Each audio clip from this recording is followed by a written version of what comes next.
Great. So welcome everybody. So in about less than 1 minute, we will be able to start again.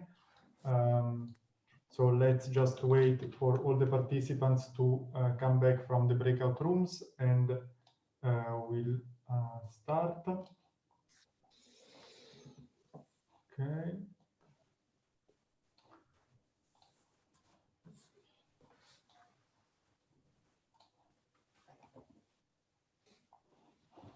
Okay, I think everybody's back. So it's my great pleasure to introduce the next lecturer, Alvaro Sanchez.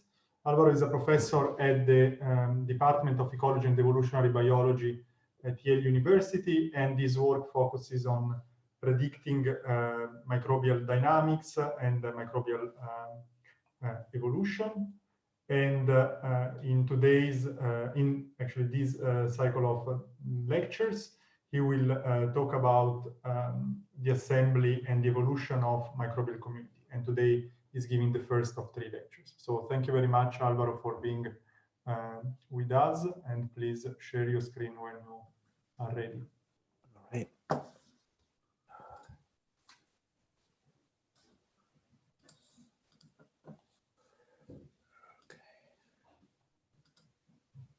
Can you hear me okay?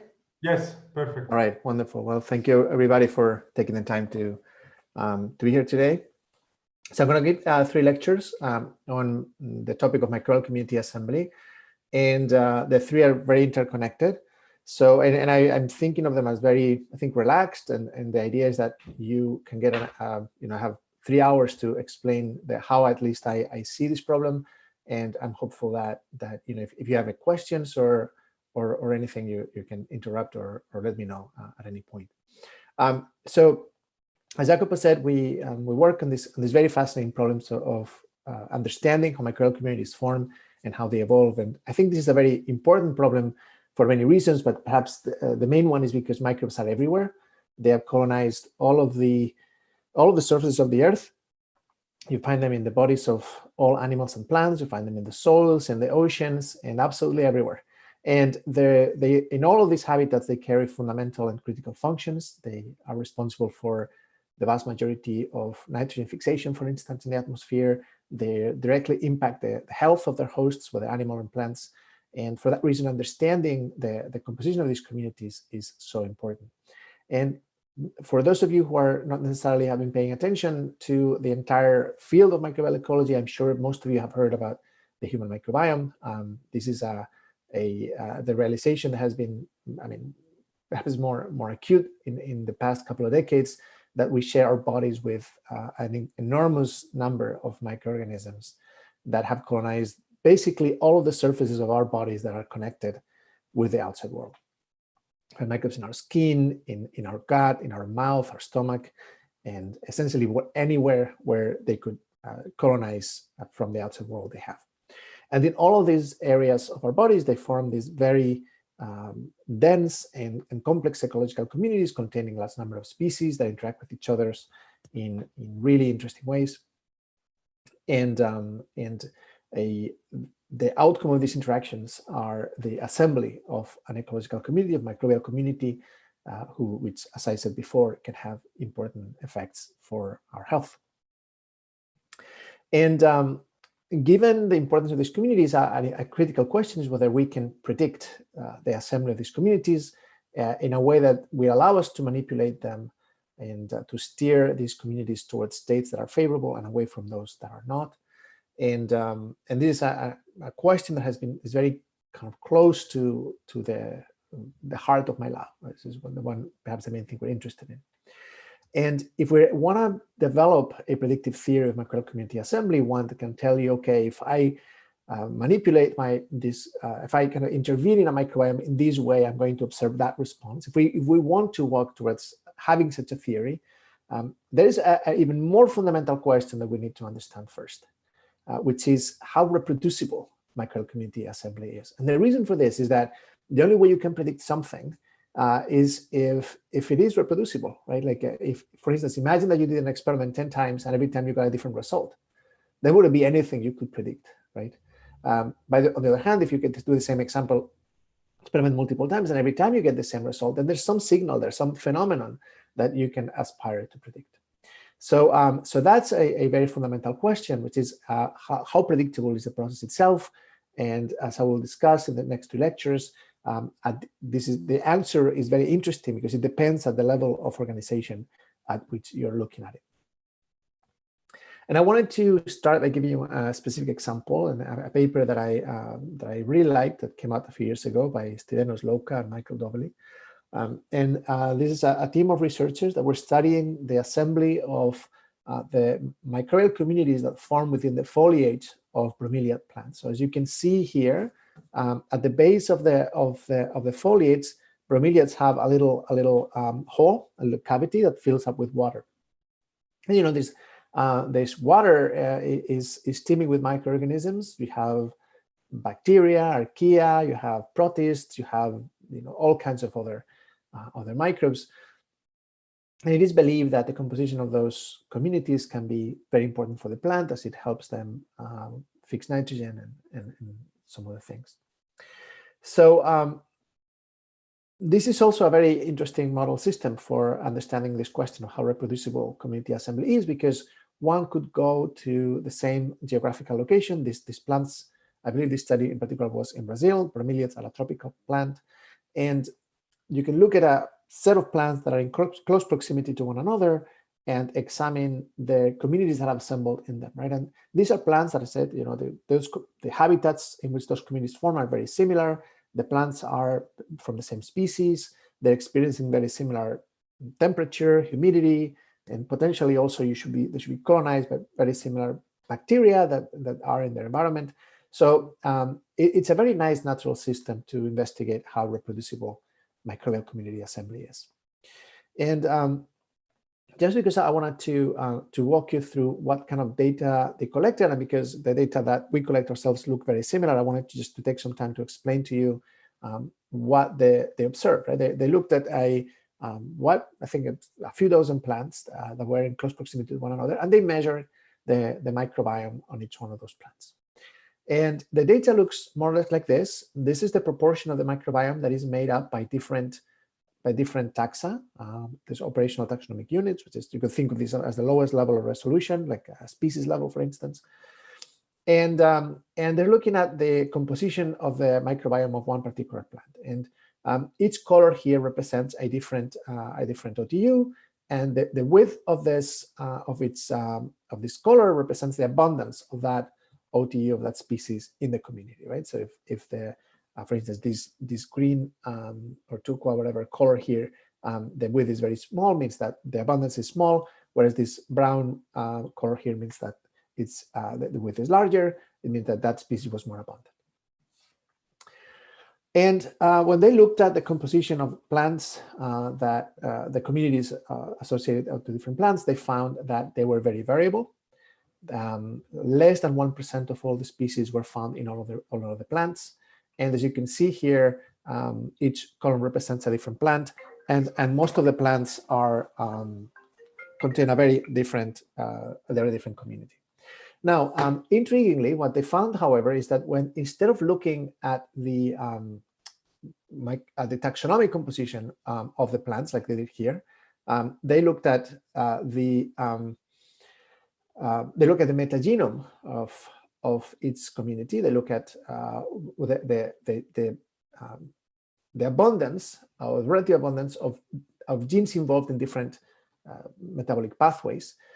They found that if you do that, the result for a given plant looks something like this, right? In brown here, they're looking at the abundance of genes involved in fermentation. In blue, genes involved in oxygen respiration, carbon fixation, and a bunch of other metabolic functions. And when you look at that level of resolution, community assembly was much more predictable. And when you look at the metagenome of different plants, you find that they're quite convergent and similar to one another. And this idea, very similar results have been reported in other systems as well.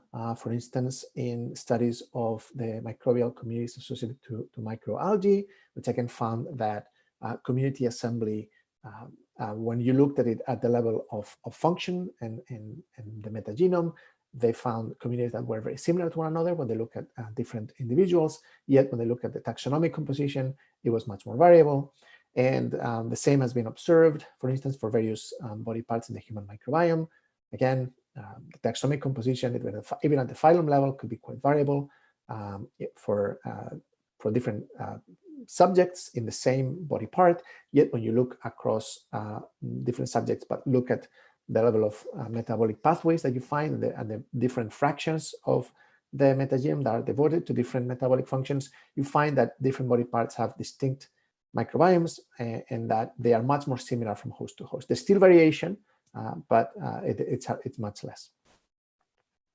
And that has been proposed as led to the proposition that of a paradigm for the organization of microbial communities. And this was again by Astianos Loca and colleagues, where they propose that similar environments should promote similar microbial community function while allowing for taxonomic variation within individual functional groups. Right? So you could have that within a functional group, you could have that different taxa can differ in which, and different habitats can differ in which taxa they contain, yet when you look at them at the level of function, they are much more similar to one another.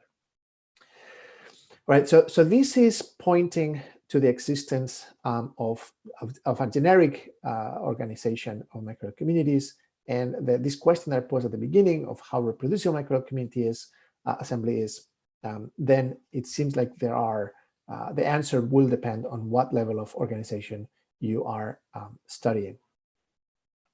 But even though there seems to be a rule that emerges when you look at a large number of different habitats, it's still not very clear where it comes from, right? And what is the origin of this principle, right? That seems to be found so often.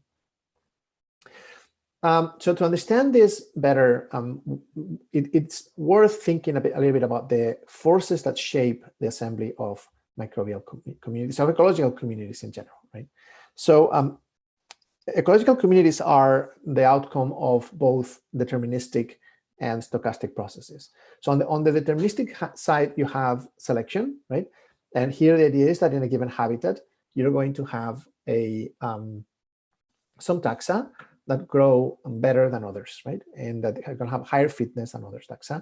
And this is going to lead to more convergence. If you have two different habitats that are very similar to one another, the selective pressures they will experience are going to be also more similar, right? And that can be a force that will help to generate convergence in community assembly. On the other hand, there's also a wide range of ecological processes that are stochastic in nature, right? And will lead to more variable community assembly. You have, for instance, dispersal. It's clear that you can only find in one habitat those taxa that were able to colonize the habitat. And the process of dispersal, and this is very true in microbial communities, is going to be highly stochastic. For instance, think of the bromeliad tanks that I was telling you about before. It is clear that if a specific mosquito arrives and lays an egg into one water tank but not another, then the bacteria that it carries will colonize that habitat, but not the other, right? So that is going to be a force that will lead to variability. Of course, microbial populations, even though they're very large, they're still made up by individual cells that have to divide and have to and die, right? So you have births and deaths, and all those are stochastic processes too. So finally, you have mutations. Evolution will always be a force, and microbes evolve fast. They have relatively large mutation rates and large population sizes, so mutants emerge quite rapidly. And of course, mutations occur randomly in the genome, so that's another force that will generate variation or could generate variation in community assembly. And finally, one that is very interesting is historical contingency, right? One of the very salient features of microbes is that as they grow, they cause dramatic modifications in their environment. For instance, I don't know if anyone here has had experience with growing bacteria in the lab, even for other reasons than doing microbial ecology. But if you have, even for cloning or whatever, you probably took a colony, say, of E. coli and grew it in medium that, for instance, could contain glucose as the main carbon source. You grew it overnight and you harvested the cells the next day. So if you've ever done that exercise, you should know that in the process of just going from one small colony to a very large number of cells, the environment that is left out after you harvest your cells is completely different from the one at the beginning. In just 24 hours, these bacteria have turned an environment that may have contained glucose as the only carbon source, for instance, into an environment that will contain a large number of other nutrients. And that's not the only way, right, in which microbes can affect their environment. Microbes can engage in microbial warfare with one another. They can release antibiotics and colicins and other toxins that can kill other bacteria. They release them to their environment as they grow.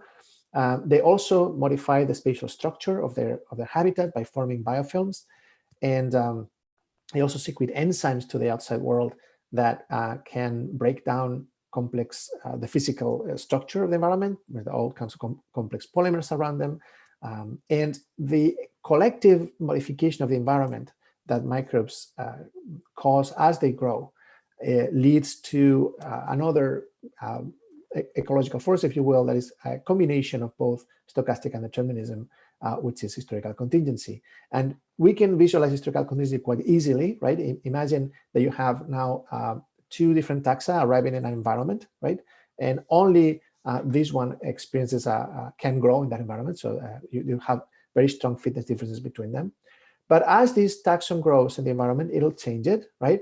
And as it changes that environment, then the other taxon now might be able to grow. Maybe even a taxon that could not grow in the original environment could potentially grow after the first one has been growing in it through the environmental modifications that it applies.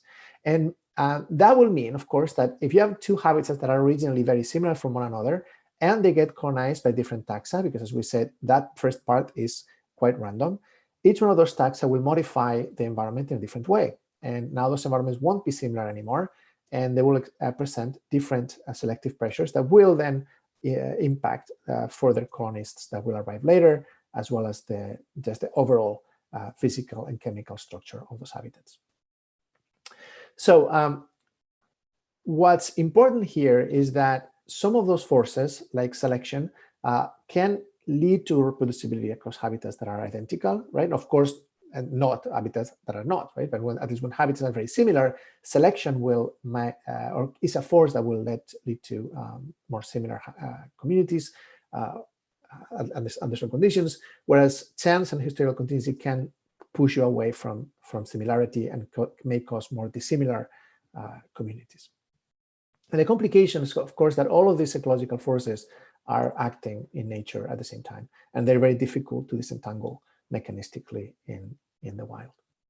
So one of the questions we are trying to, one of the approaches we're trying to follow in my lab is to see if it is possible to recreate the process of microbial community assembly under conditions where we can study it and we could disentangle and control the levels of variation that, in the laboratory, right? And our idea would be that if we want to ask reproducible microbial community assembly is, it would be very helpful to be able to study this in a system where we know, for instance, if our habitats are at least initially all identical from one another or not.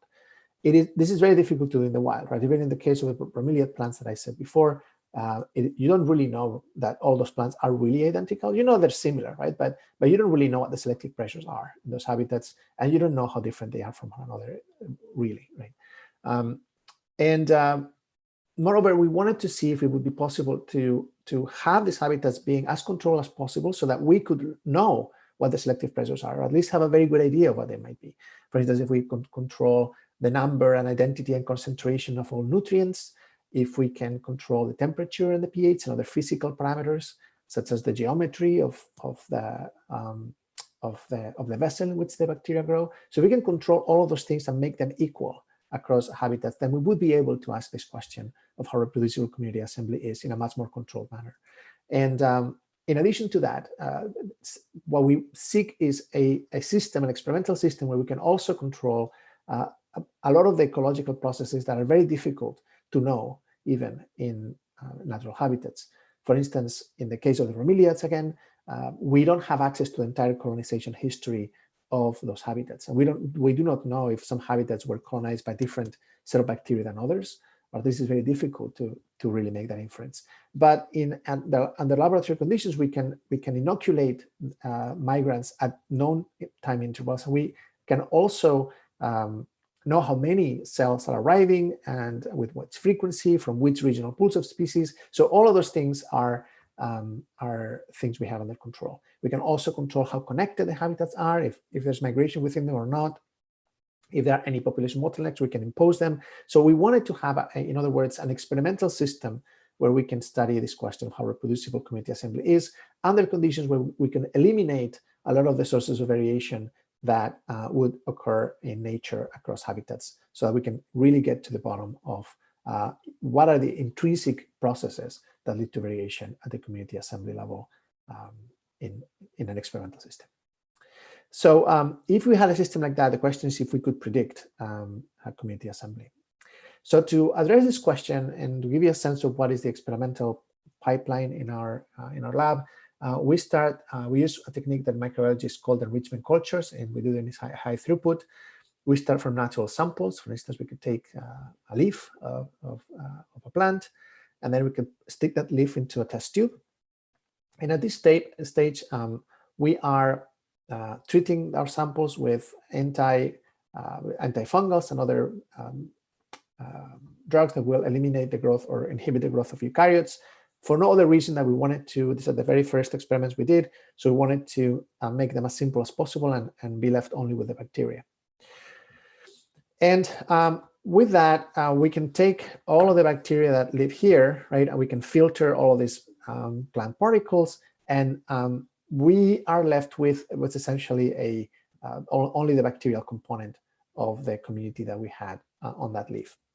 And now what we can do is we could take that large initial pool of species and sample from it and put it into a bioreactor, which is a very small, you can think of it as being a very small test tube.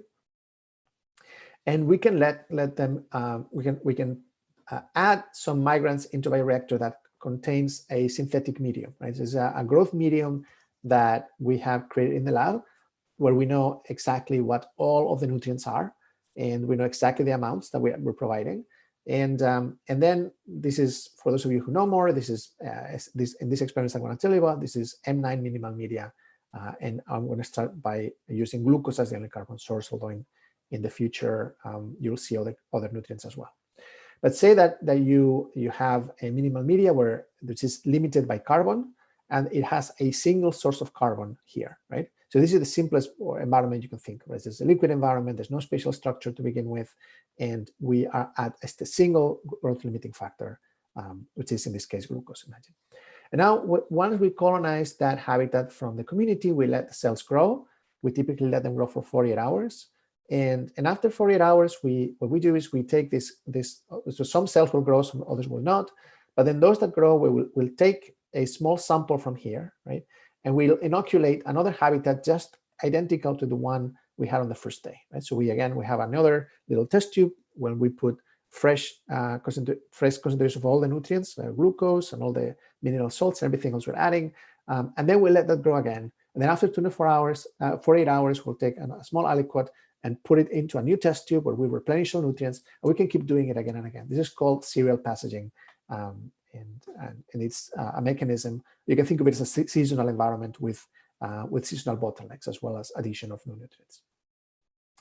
And then at the end of every 48-hour period, we use 16S community level sequencing to take a census of what cells are present, what species are present, and what their abundance is. So again, we do this at the end of every 48-hour period, right, on the grown community before we apply the bottleneck. So I guess the first question you could ask is, if you do this simple experiment, and again, you're looking at the assembly of a community in an environment that contains a single growth limiting resource, right, you might not think that more than one species might survive, right? The first question is, will you get a community if you do this? Or are you going to get a single species that will outcompete everybody else? Well, let me give you an example. I mean, the answer is no. We always get communities, even though we only have a single growth limiting resource. And this is the way that the dynamics look like, right? On day 0, we have a very large community, and I will show you some examples of what those communities look like in a minute. Each color represents a different genus, and the width of its band represents the abundance of that genus in the community. All this gray stuff you see over here, these are species that are present at such low abundance that we cannot really show you here all of the bars that you would need to in order to see them. And now what we see is that after 48 hours, community has changed, as you would expect, because some of these taxa could grow, but the other ones could not. And then as a function of time, every single time we do one of these 48-hour growth periods, community composition starts changing. And after about 8 to 12 transfers, you see that community composition has reached the state where every day after every 48-hour period, the communities look very much like they did the day before. So they reach a state of, we call this a state of equilibrium, understanding that, of course, there might be even slower timescales here that we're not capturing. But we have actually done experiments now where we have propagated communities for longer time. But for the rest of this talk and the next two, let's just assume that once the communities stabilize here, that this will be a state of equilibrium. And as I will show you, we have probably the last lecture, we have solid evidence to believe that this is actually very close to an actual dynamical equilibrium. All right, so this is the system we have. Let's go back to the question we're asking, like, how reproducible is microbial community assembly in these habitats that are so well controlled? And I think here the idea is, okay, so a system is going to be reproducible if every time we do an experiment, we're going to get the same result, right? If every time we did the same experiment, we got different results, then we would not be able to predict community assembly, right?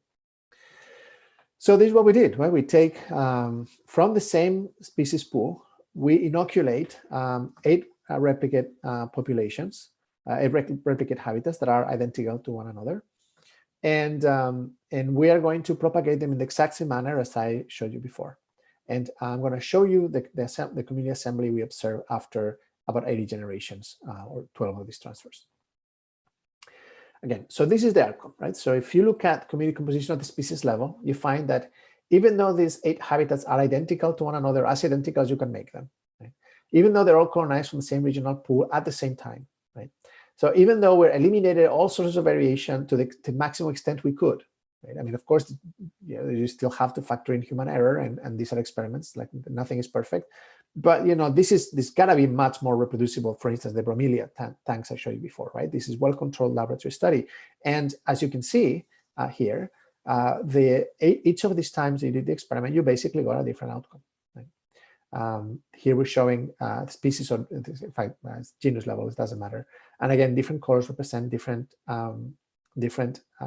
ESVs.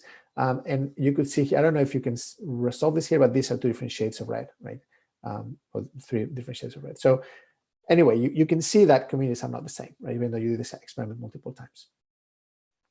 However, we also noticed that if instead of grouping all the reads that we were sequencing by species, we grouped them by the taxonomic family that these belong to.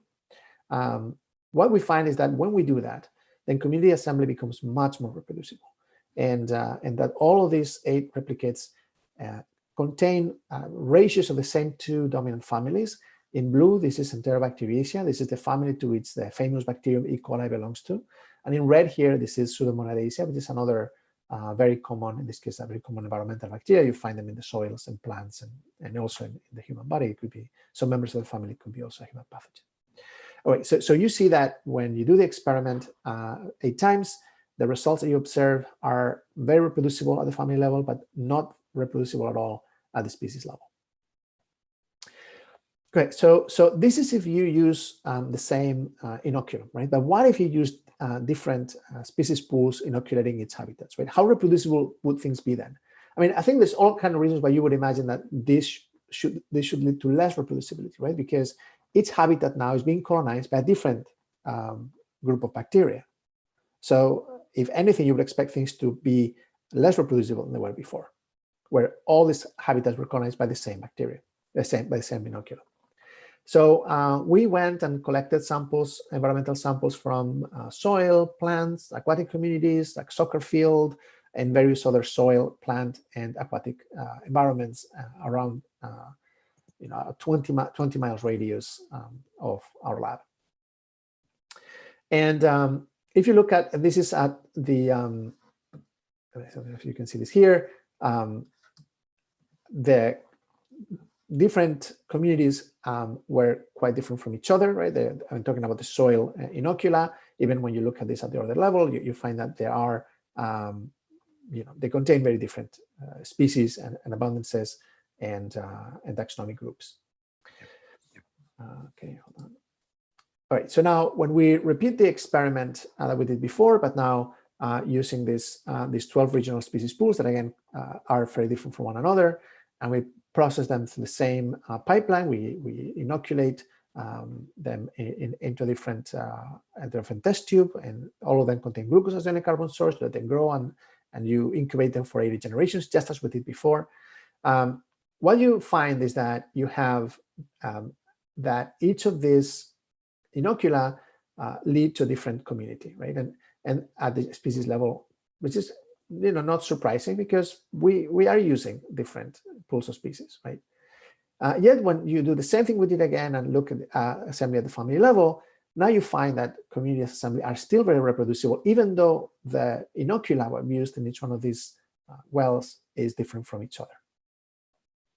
So this is painting this picture that community assembly is actually very reproducible, right, at the family level, if conditions among wells are the same, right?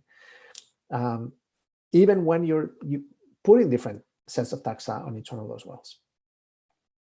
And this is another way to visualize this data, right? At the start, each of these communities had very different fractions of these two dominant families, Enterobacteriaceae, Pseudomonadaceae, as well as other families. But at the end, they had converged to a very similar location on the simplex, highlighting the degree of reproducibility that one sees in our experiments. All right, so all of this I've told you about prompts 3 questions, which are going to be the subject of the 3 lectures I'm giving. The first, which is going to be, the rest of this talk, I'm going to be talking about this first point of why do so many species coexist on a single limiting resource. Tomorrow, I will be talking about why community assembly is so convergent at the family level. What does that mean? That at higher levels of taxonomy, community assembly is more reproducible. And finally, the last day, I will be telling you more about why is community assembly so variable at the species and genus level, right?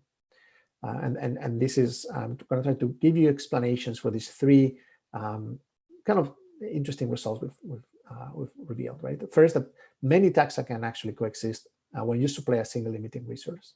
And second, that the composition of those communities that will form are going to be very similar at the family level and very variable at the species level. All right, so today I just wanted to devote the rest of this lecture to this first question, which is why do so many species coexist on a single growth limiting resource? So the kind of the reason why these might be somewhat surprising is the competitive exclusion principle, right? We are providing a single limiting resource in the case that occupies in the data I showed you before, it's glucose, and this is a carbon limited environment, right? And glucose is a source of carbon. So you might imagine that, or at least in fact that's what I did when I first did these experiments back in the day, that I was going to see just a single taxon that would outcompete everyone else. And if very simple but yet profound ecological theory tells you that that's more or less what you should expect, at least that coexistence should be difficult under conditions where you have a single supply nutrient. There are, of course, ways around it, but at least kind of your first null expectation would be that coexistence is going to be hard. And in particular, that you really shouldn't be expecting to have more species than there are limiting resources, right? So, and here we're having one. So the solution really, or the idea that we had was that this might be caused by a phenomenon that is very widespread in microbial communities, which is metabolic cross-feeding. And I gave you some examples before about how when microorganisms grow in an environment, they can fundamentally alter that environment, right? And perhaps the best way to illustrate how powerful this can be is to tell you a little bit about this one experiment that is one of my favorite experiments of all time. It's a beautiful result. So this is an analysis of a previous experiment that was done in the lab of Julian Adams, where they had evolved a single clonal population of the bacterium E. coli in a chemostat. So for those of you who are not familiar with what a chemostat is, so you think it's basically a continuous culture device. You have a vessel where it's a growth chamber where you would have, for instance, a population of E. coli growing, and then you are constantly feeding nutrients from a medium reservoir. And on the other hand, you are, what's wrong with my mouse? I don't know why. And okay, and here you are also taking out media, right, as well as cells. So you are keeping, for instance, the volume constant, right, of your vessel. So now, the faster you flow, the faster you take out matter too, right? So you are in a chemostat, you can control the feeding rate, which is the same as the flow rate through this system, and you can also control the content of the medium that you're supplying, and so on and so forth. So in this case, there was a chemostat that contained a single clonal population, originally clonal population of E. coli, and it was adapting. It was grown in this environment for over 700 generations. And as E. coli grew in this environment, again, this is an isogenic population.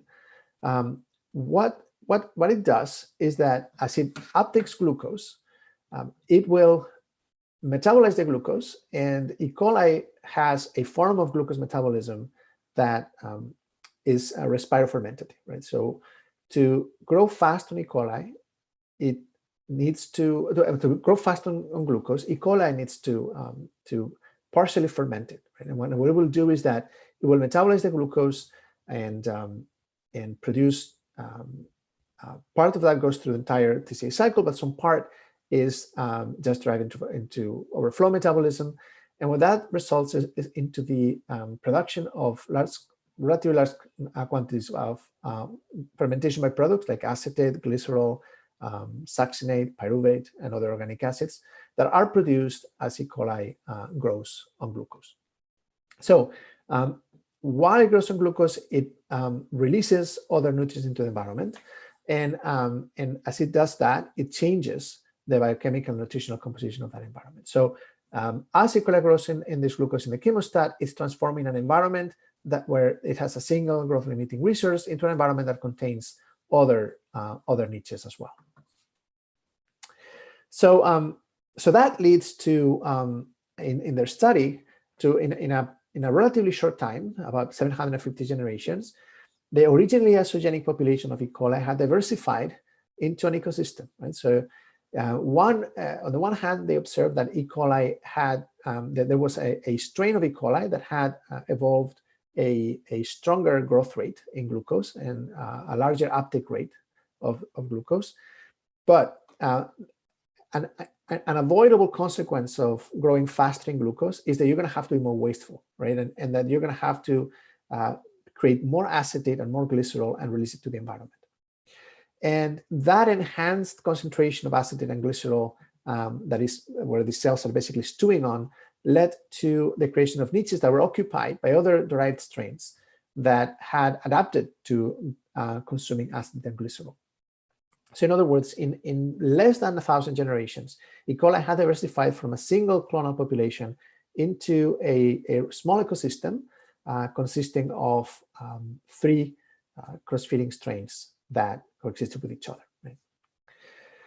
And again, this is the power of cross-feeding, right? You can give them bacteria a single growth-limiting resource, but they're going to change the environment and create other resources that provide the substrate for other cells to grow, potentially leading to more diversity than you would expect naively. So to get a sense of whether cross-feeding could be an ecological force of importance in our habitats, we did experiments where we took, in this case, one of our communities, and we isolated some of the dominant members. And what you see here, each of these the circles here are a colony of a different species, and you can see that here that you have different morphologies of these colonies, and that is indicative of different species present in the community. Each species contains its own, when it forms a colony, the colony has a different shape, right? So we're able to separate and to isolate the members of, for instance, this community here, which contained 3 coexisting taxons of the family Enterobacteriaceae, Enterobacter, Raultella, and Citrobacter, as well as 1 taxon of the genus Pseudomonas. And 1, which is the Stenotrophomonas, which we were not able to isolate because it doesn't grow on its own. It requires the presence of its ecological partners in order to grow in this habitat. Okay, so first of all, we find that all of these species can grow. There's 4 that we were able to isolate, are able to grow on glucose as the only carbon source. Now, the question we asked then is, can they also grow on the metabolic secretions of the metabolites released by the other species? So we did a very simple experiment. We took each of the isolates and grew them on glucose for 48 hours. And after those 48 hours, we took the medium that was left over and used it as the substrate on which the other taxa were put. Right? So you would take another species and see if it could grow on an environment that contained no glucose no more. There was no glucose left. It was completely consumed, but contained all of the metabolic secretions by the former, right? And we grew all the taxa and metabolic secretions of each other. And the result was quite striking, right? Here I'm showing one example. This is Citrobacter, one of the 4 members of this community, growing in the secretions of Enterobacter, which is another of the members. And on gray, here I show you the growth of Citrobacter in glucose.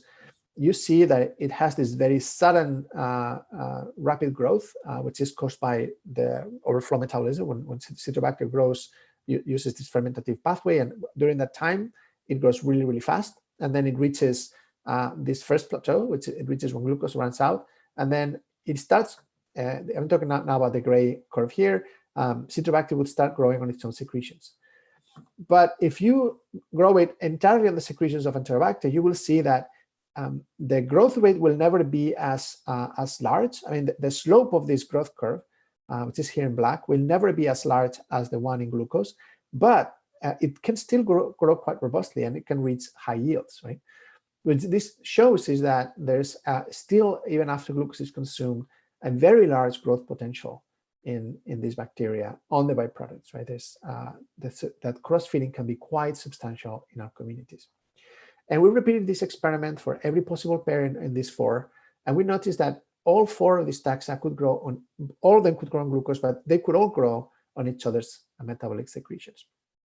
And I'm going to tell you more about this in the next lecture tomorrow. But before I move to the next, I just wanted to highlight how important cross-feeding can be even at the level of the whole community. Here we are plotting the biomass of the community as a function of time. And I am plotting it as well as the amount of glucose in the environment. So we measure the amounts of glucose present at time 0, which is there was a 0.2% glucose in the environment. And then after 24 hours, when we took the next measurement, we quantified the total amount of growth of 95 different communities that had spontaneously assembled in glucose environments. Those are the 95 independent experiments from different inocula. And we noticed that, of course, as you would expect, there's a lot of cells, right? Cells had grown on glucose. But after 24 hours, glucose was completely gone. It has been exhausted. Yet growth continued strong for another 24 hours. And in fact, now we know that growth had, that glucose has been exhausted even before those 24 hours. Depending on the community, typically it takes between 12 and 18 hours for glucose to be exhausted. So the total amount of growth on the byproducts, now we're quantifying this to be about the same as the total amount of growth that occurs in glucose, right? Total amount of biomass. What we can do then is when we did this in collaboration with my colleague Pankaj Mehta, and what we were trying to do is see if we could incorporate this cross-feeding into the MacArthur consumer resource models, and the ones that will tell you that you should only expect to see a single species in a single growth limiting resource.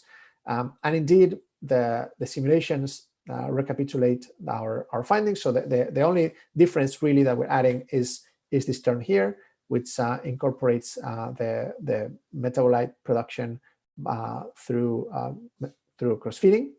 and the rest is exactly the same as the MacArthur model. And again, we observe that when we set the cross-fitting to 0 in an environment where we supply a single growth-limiting resource, there's a single species that can survive. The other ones are competitively excluded. But when we assume that the cross-fit, just by using random matrices that capture the amount of cross-fitting, we find that there's generically multiple species coexisting, and the number of taxa you see is about half, typically on average, the total number of resources that can be supplied through cross-feeding. All right, so I've given you some evidence that cross-feeding is very important, that that the environment is no longer a one resource community after even a few hours of growth, and that is very likely giving us the multiple species being able to coexist. But there are other potential factors, right, that could lead to coexistence even without cross-feeding. And one of them is spatial structure, right? You might find that different taxa are occupying different niches within spatial niches within our habitats. So all the experiments that I've told you about were done in stable liquid environments, right? So it's liquid environments that are still, we're not shaking them or anything like that. And when that is the case, then you may imagine that different bacteria might be occupying different strata on the either some taxa could be, for instance, living in the air-water interface. Others could be living in the solid-liquid interface at the bottom, and so on. So we wanted to get a sense of to what degree this would be important. So what we did is that we repeated the experiment by shaking our vessels, our growth vessels, vigorously, therefore removing as much of spatial structure as we could. And I just have to say also, we had no evidence of biofilm formation, at least suggesting that that also was not an issue. And every single time we've done it, we've observed coexistence of multiple taxa, right? So even when you remove spatial structure to the best of your ability, then multiple taxa can still coexist together on a single supplied resource. Another potential possibility is temporal niches, right? And that could also lead to coexistence. And to understand why, let's go back to this community that we have been talking about, that we have kind of dissected before, that contains these 4 taxon: Citrobacter, Enterobacter, Pseudomonas, and Rhabutella. One possibility could be that even if cross-feeding was not playing an important role, as taxa grow on glucose, it might be that different taxa have a growth advantage over others at different concentrations of glucose. For instance, it could be that Citrobacter had an advantage at very high glucose concentration, but then as the community starts depleting the amount of glucose, it will drop below the level where it has an advantage, and it might be that later on, Enterobacter in this period here, at this level of glucose concentration, Enterobacter has an edge over the others, a competitive advantage, or it could be that then later Pseudomonas and later Rhabutella, right? So simply by depleting the amount of glucose as the cells grow, that's another way in which bacteria are modifying the environment, and that could potentially lead to coexistence. In fact, in some cases in yeasts, it has been observed that is a mechanism that is important. There's some yeasts that are better at growing at high glucose concentrations, others are better at growing at lower glucose concentrations, right?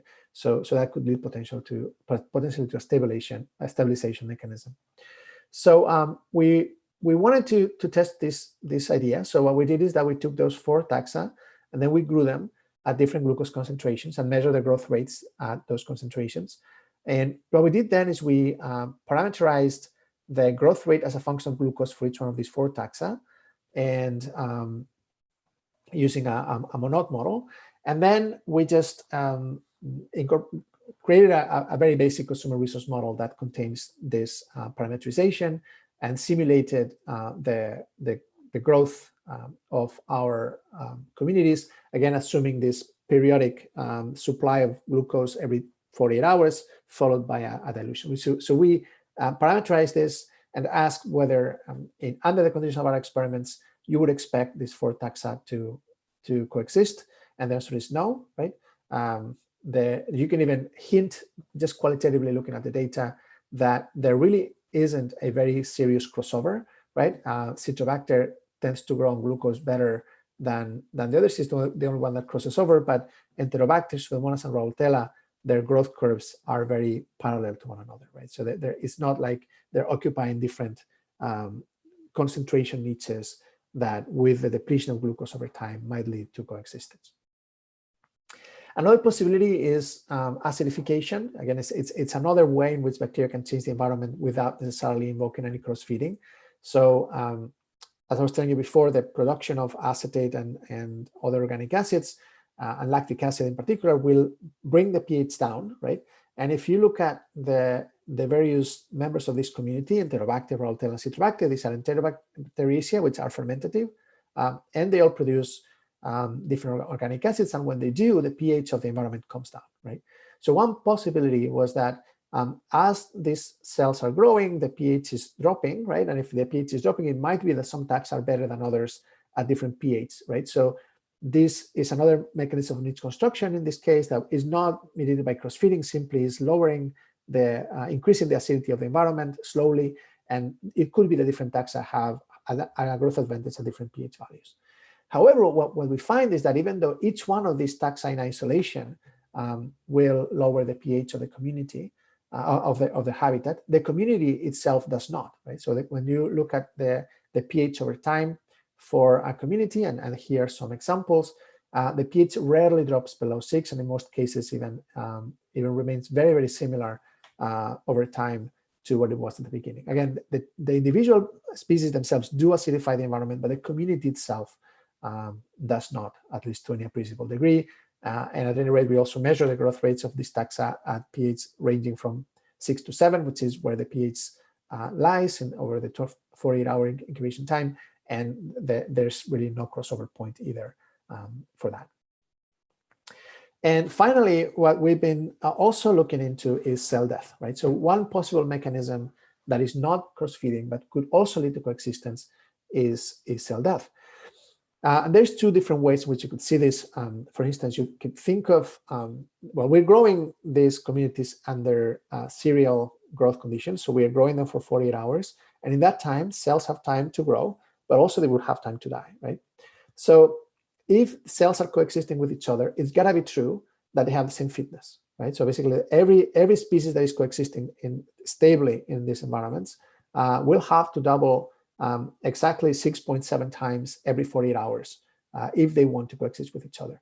And it is possible that that is done because some cells actually grow better in glucose than others, but then they die, right? And then the two catch up at the end, right? So that's one possibility.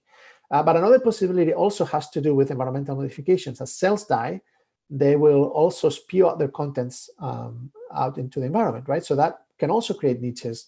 But I wouldn't call that cross-feeding, right? It's not really cross-feeding when you're dying. So at any rate, we wanted to explore, right, this question, and we asked how much death we observed in our habitats as a function of time. And there are various experimental techniques you could use to monitor cell death in culture, and there are both dyes that will stain to depolarized membranes. That when a membrane depolarizes, you see a non-viable cell.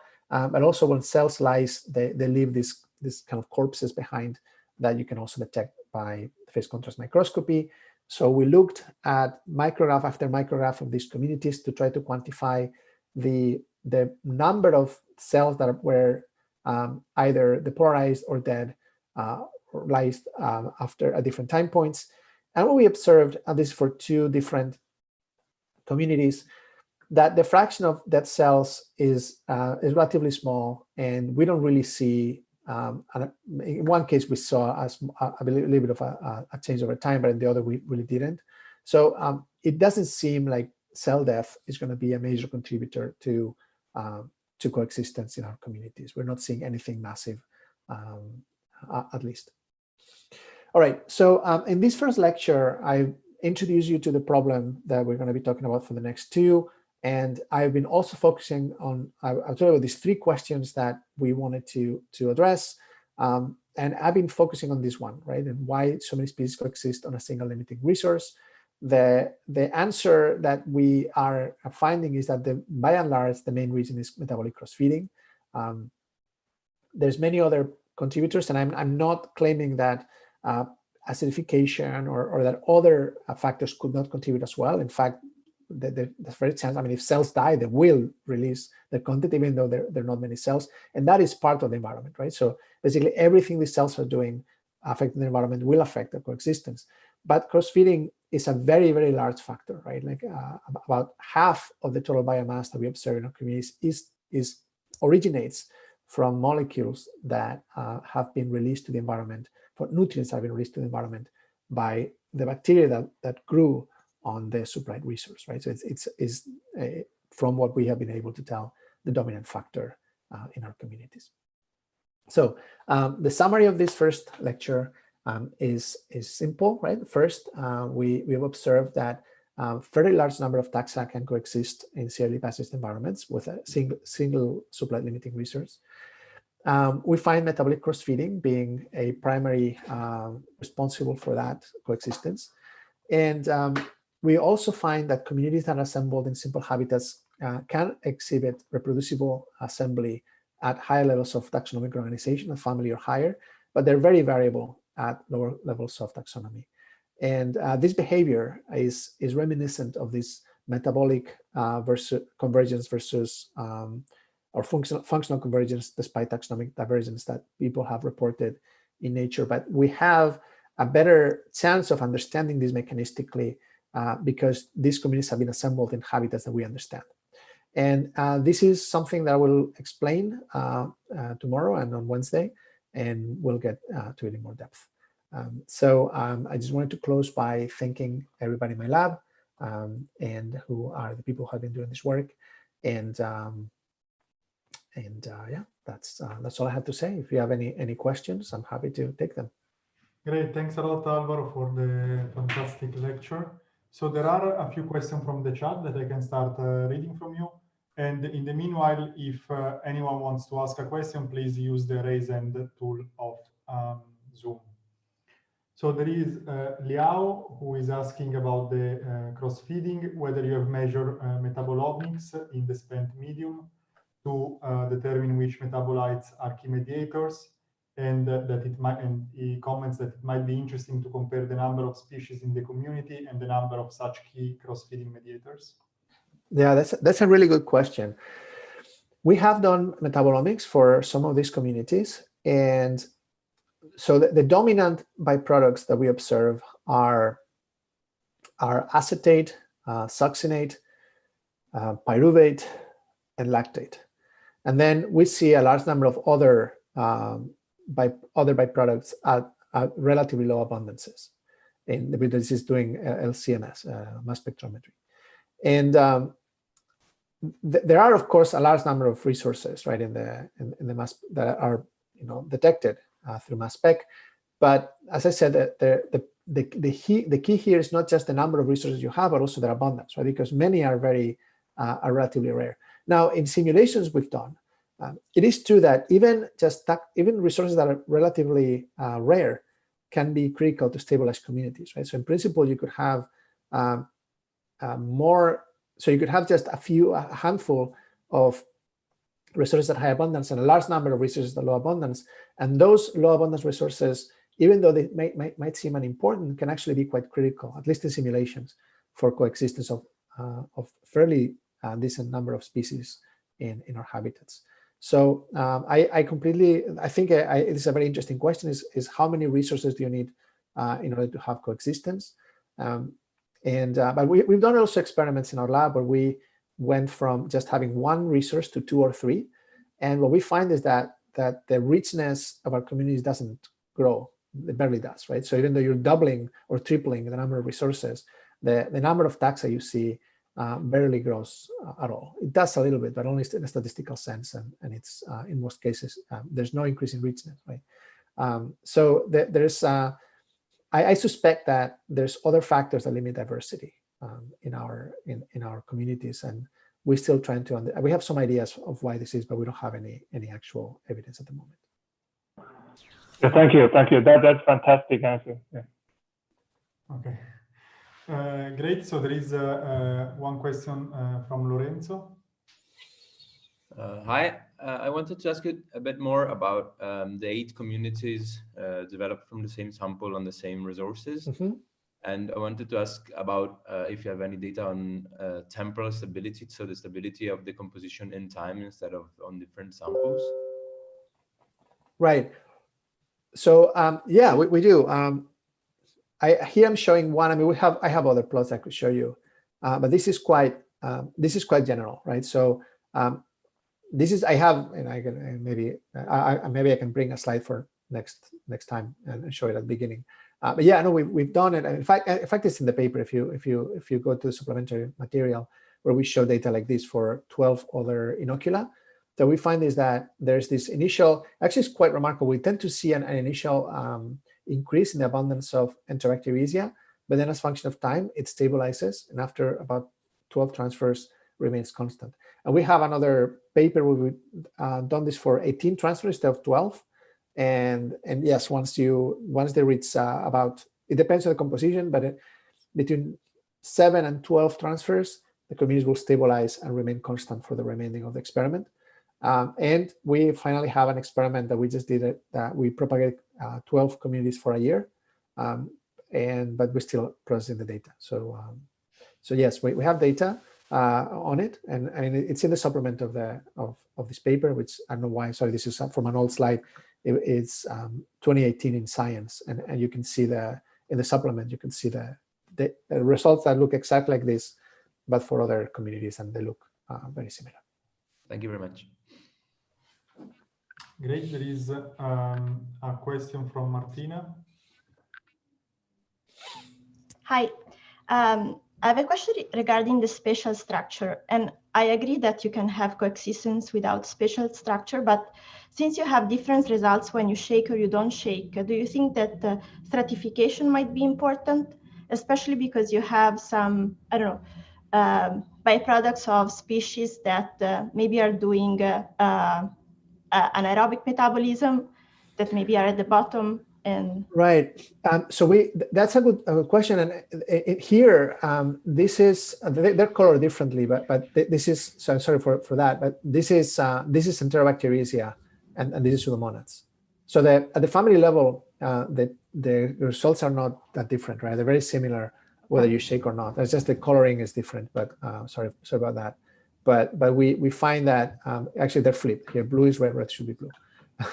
But yeah, no, it's we see the same. It's Enterobacteriaceae and Pseudomonads. But we have now done experiments in deeper wells where with a different geometry, and when you do it, then you do find that the respirers have a hard time, and I think it's because of oxygen depletion that cannot be supplied fast enough, right? So I mean, clearly, if oxygen cannot get through, then the respirator is going to have a hard time because they don't have electron acceptors, and fermentative metabolism is going to be favored. But at least in these experiments that I'm showing here, like for instance, when you do this in 24 well plates or in not very deep 96 well plates, then the results are very consistent, and it doesn't matter whether you shake or not. The outcome is very similar. But your point is well taken, and I think if you have a deeper well where there can be an oxygen gradient, then by all means, I think that spatial structure can be quite important. Okay. Thank you. Maybe can I ask you just a quick question? The metabolomics were targeted or untargeted? So we've done targeted, and we've also done more recently untargeted too. Okay. Thank you. Great. The next question is from Kiseok.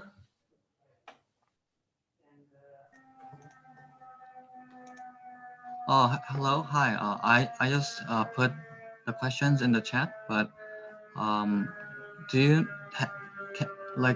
have the comparison between the effect of serial passaging? Because if you do a lot of serial passaging, then it is putting a selection pressure on the microbes that prefer the single carbon source. Sorry, I don't think I could understand the question. Could you repeat, please? Okay, because in your experiments, you do like a lot of serial passaging, more than 80 generations. Mm-hmm. So what would the effect of those serial passaging be on the final constitution of these microbial communities? Because I think those procedures would impose selection on the microbes. And Right, I was, right. yeah, I was curious if you didn't do the serial passaging, would the Even result if we had done a single batch, right, and never. Right. No, that's a really interesting question, right? Because one alternative, and with something we're exploring now, would be to have just done a single batch, right, and then let cells basically stew in there, right, and die and whatever, right. That is something we're exploring now, because I think in fact we've now done experiments where do serial passaging so you could think of that experiment as a limit, right, when t tends to infinity, right, of serial passaging, right, of an incubation time t, right. And now I can tell you that if you do we've done experiments where we incubated only for 24 hours instead of 48, and the pseudomonas are gone, right. We only see Enterobacteriaceae and diversity plummets, right.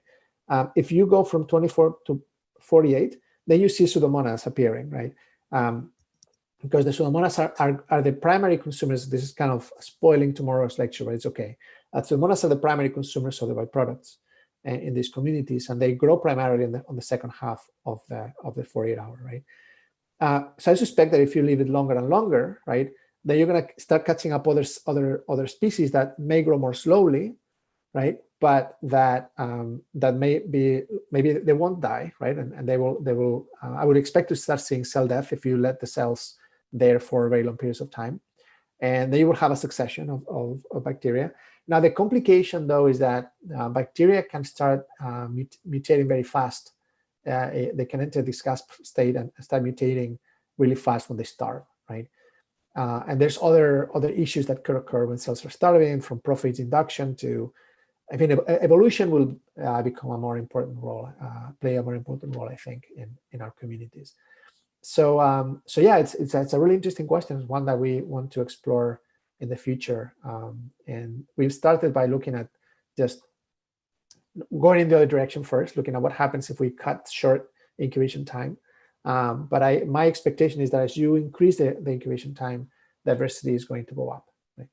And you're going to have more taxa together. But it's just a hypothesis. We haven't done the experiment yet. I have another question. So if, like, when you are doing 16S RNA sequencing, is there a way to rule out the dead cells in the tube from being detected as live cells? One second, I think I'm having some trouble with my mouse. I don't know what's going on. Okay. Can you repeat the question? Yeah. Yeah, when you are doing the amplicon sequencing, would there be some methods to rule out the dead cells as being counted as live cells? Right. That would be difficult just with 16S. For the experiments that I've shown you today, we did do this, right? We measured, we did microscopy to get an estimate of how much cell death there was and how much that was contributing to our community assembly. And we found that it should have a very small contribution, right? There's very few cells that are in a either dead or in a metabolically arrested state that likely would be dead, like using live dead staining. So yes, but I agree that if you did this, I think the only thing I could think of is this would be using microscopy in conjunction with 16S to get a sense of how important cell death is. At least cell viability, maybe more than death. Death is always difficult it's harder than it seems, but at least viability or using CFUs might also be another way to do it. Okay, thank you so much. You're welcome. Great. There are actually more questions, but we are sort of out of time. But I think that there will be time for them in either tomorrow or on Wednesday, or on the next lectures.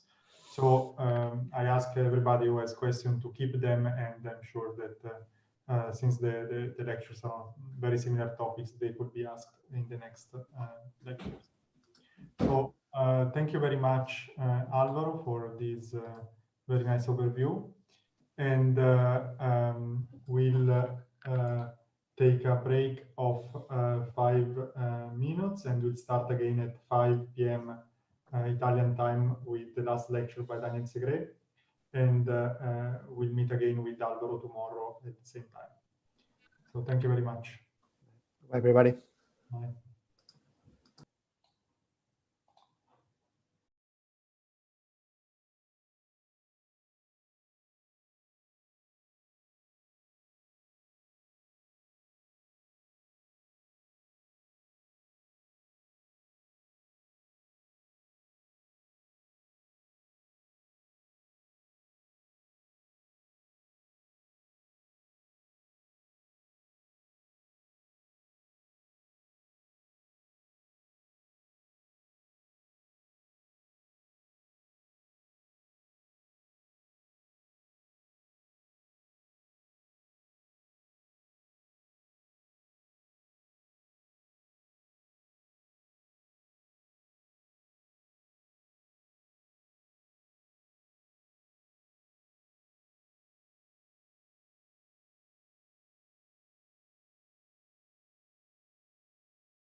Okay, so we are going to be back in less than 1 minute, where people are going to join back from the breakout rooms. In the meanwhile, I want to remind everyone, if you are following from YouTube, you can ask a question by typing them in the chat. And as you know, you can ask questions on Zoom by writing in the chat or using the raise hand tool in of Zoom. So as soon as everyone joins back from the breakout rooms, we'll be able to start.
Okay, I guess everybody's back, so we can start again with the lecture by Daniel Segre. So please, Daniel, if you could share the slide. But first, thanks to be here, and great, thanks a lot.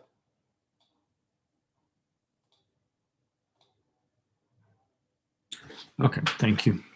Thank you.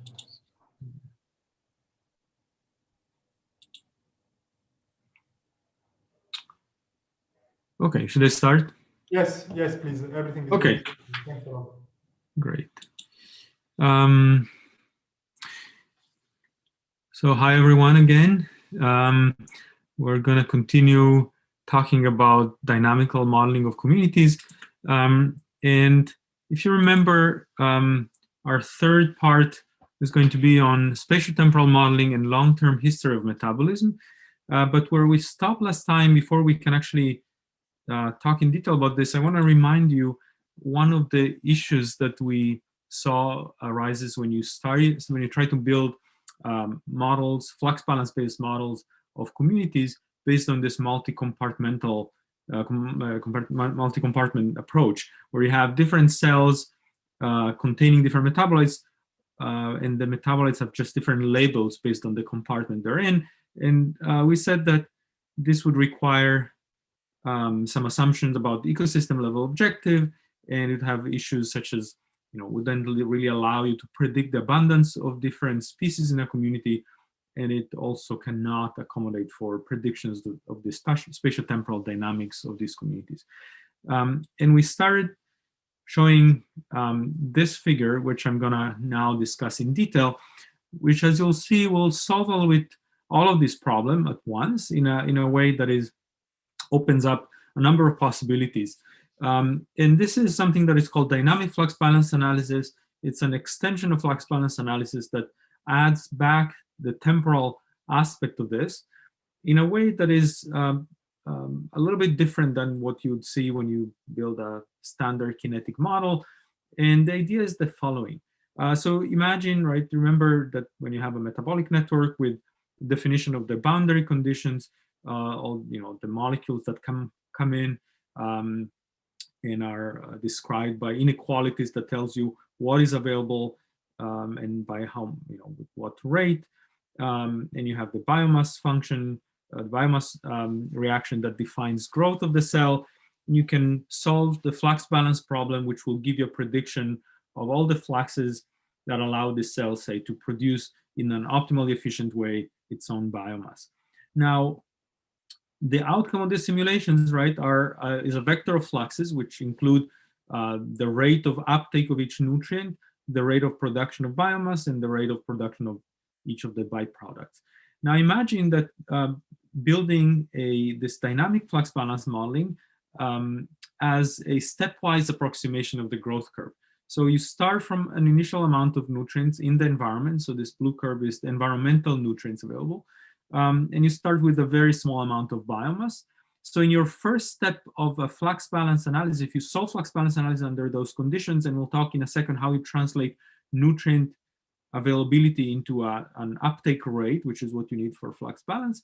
But if you infer the fluxes for the nutrient uptake and the biomass production, these are essentially the slopes. We'll give you the slopes of this curve, right? We'll tell you how fast the organism grows at this instant in time.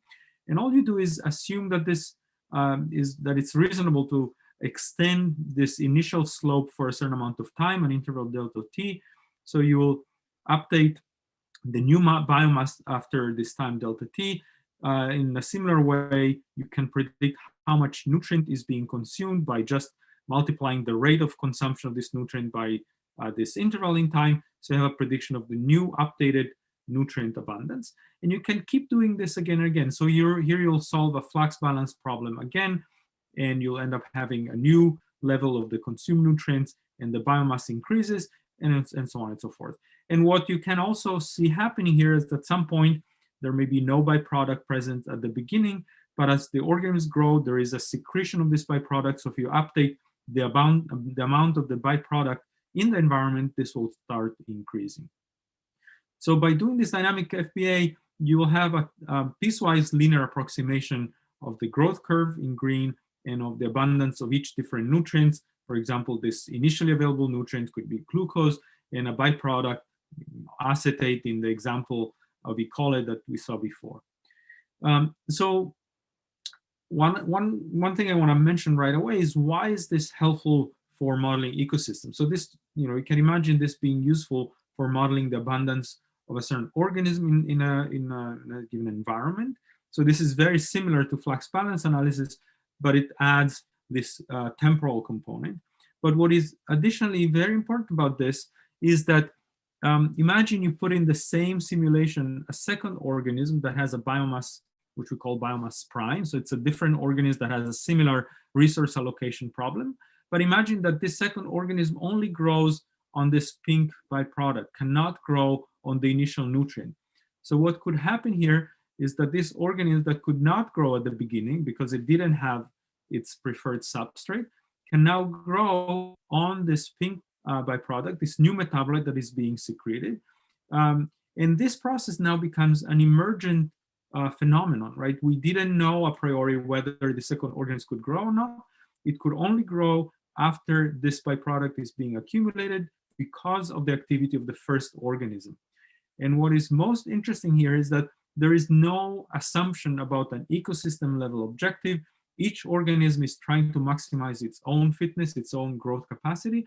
But as an outcome of this process, we can still see, as shown in this example, the emergence of cross-feeding, right? Of one organism secreting a product that another organism can use as food source. So you can see how powerful this paradigm can be, because it allows you to model communities and exchange and competition, right? This two organisms might compete for the same nutrient, so the nutrient will run down faster without having to assume this explicitly. And this all depends on the intracellular circuits of each organism, what each organism can and cannot do.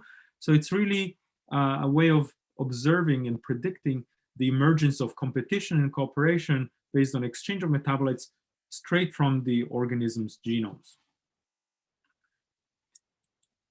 Now, I hinted to the fact that this is requires some additional care in terms of predicting the uptake rates. And what is, in the end, nice about this is essentially a hybrid approach that uses some components of kinetics, standard kinetics, and some components of FBA for intracellular metabolism. And if you think about this, right, FBA will require the fluxes, the incoming fluxes, but here we start from an initial concentration of the extracellular metabolites, not the flux. So how do you convert the concentration into a flux? Well, the obvious way is that you use Michaelis-Menten kinetics, the classical saturation curve we mentioned before, where you can predict the uptake rate, in this case, what's going to be the upper bound to what the cell can take in as a function of the concentration.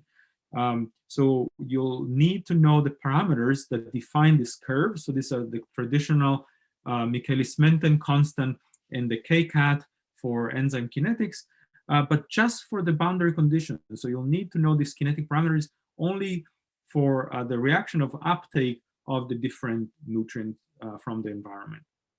So again, there is a kinetic component in the uptake rate, but then once the molecules are inside the cell, you assume that the cell is at steady state, and you predict the intracellular fluxes and the growth rate as a function of the standard steady state approximations.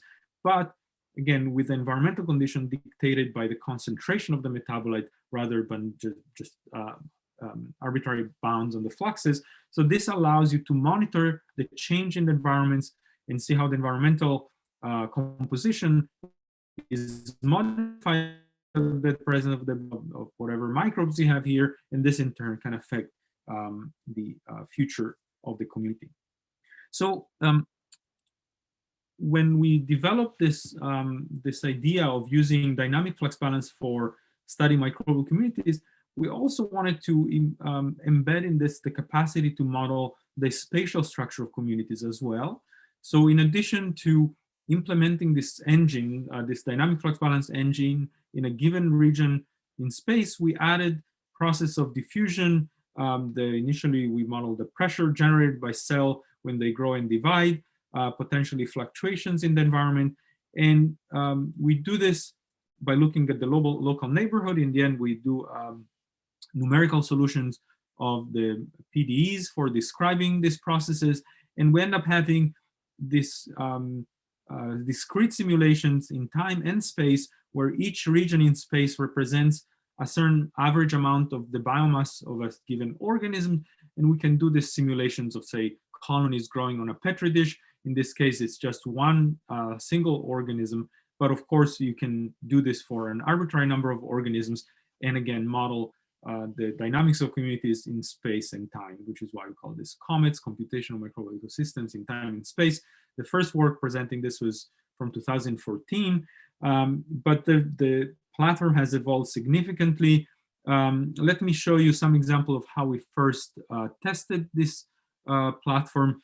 A lot of the parameters, such as the Vmax and the Km for the uptake rates, were taken from the literature. Similarly, we could implement a death rate that was known from previous measurements, metabolite diffusion, biomass diffusion, and there are other parameters that are essential for the modeling, but there are a very limited number of parameters relative to what you would have, again, if you had to model the whole kinetics of the cell. So there are no internal kinetic parameters. Internally, everything is based on FBA, so there is no internal kinetics. This is a snapshot of the simulation of simple organisms growing. And one first test was showing that the rate of growth of colonies on a surface is actually known to increase linearly, and the growth rate obtained with COMETS with the simulations was very similar to the growth rate obtained experimentally in prior observations. And you can see that it strongly depends on the carbon source that is available, highest with glucose and lower with lactate and acetate. So this was initial, if you wish, testing or calibration of the model. And now the model has evolved into a much broader platform. So for those of you that are interested, this is what we call COMETS 2, is a much enhanced version, which is now available at this website, runcomets.org. And this is a collaboration between our lab and the lab of Kirill Korolev at BU, and the lab of Alvaro Sanchez at Yale, and Will Harcombe at Minnesota. And what is nice, this turned into it. I mean, it was initially, and it still is, an open source platform with the idea that different groups could add different modules. And the hope is that people will be interested in using this platform, reporting if they find anything they would like to see or it's not working properly, and also consider adding different modules. So this is written in Java, but we have now Python and MATLAB interfaces. Just to give you an idea of what this can do, right? You can predict, as shown before, the let's say colonies growing on a surface or on a petri dish. But at any given time, you have all the variables that flux balance and dynamic flux balance analysis give you. So at any given time, you could look, for example, at the growth rate. You can see here the colonies tend to grow on the sides, on the perimeter of the colony. You can look at the amount of the metabolites left on the plate at any given time. So for example, glucose is being depleted and acetate is being produced. These are E. coli colonies. There are a number of other features. We are adding now nonlinear diffusion, finite population effects. So you can see this dendritic structure and sectoring happening, and the nutrient dependency of colony morphologies. Thanks to Alvaro's input, comets now have the capacity to implement evolutionary processes, and there are a number of other features that are being added, extracellular enzyme secretion and functions, and so on. So this is for now available as an archive preprint, and again, manual and instructions should be all on the website. So this is the platform, but let me show you a little bit more of what kinds of things we did early on and we're doing now to using this approach to really try and understand community dynamics and interactions. So when we first implemented this, we were lucky to have an exciting collaboration with the group of Chris Marks and Will Harcombe, who at the time was a postdoc in his group, had developed this very nice artificial community of two strains. One was an E. coli strain that lacks the capacity to produce methionine. So this organism cannot grow on its own unless you provide methionine in the medium.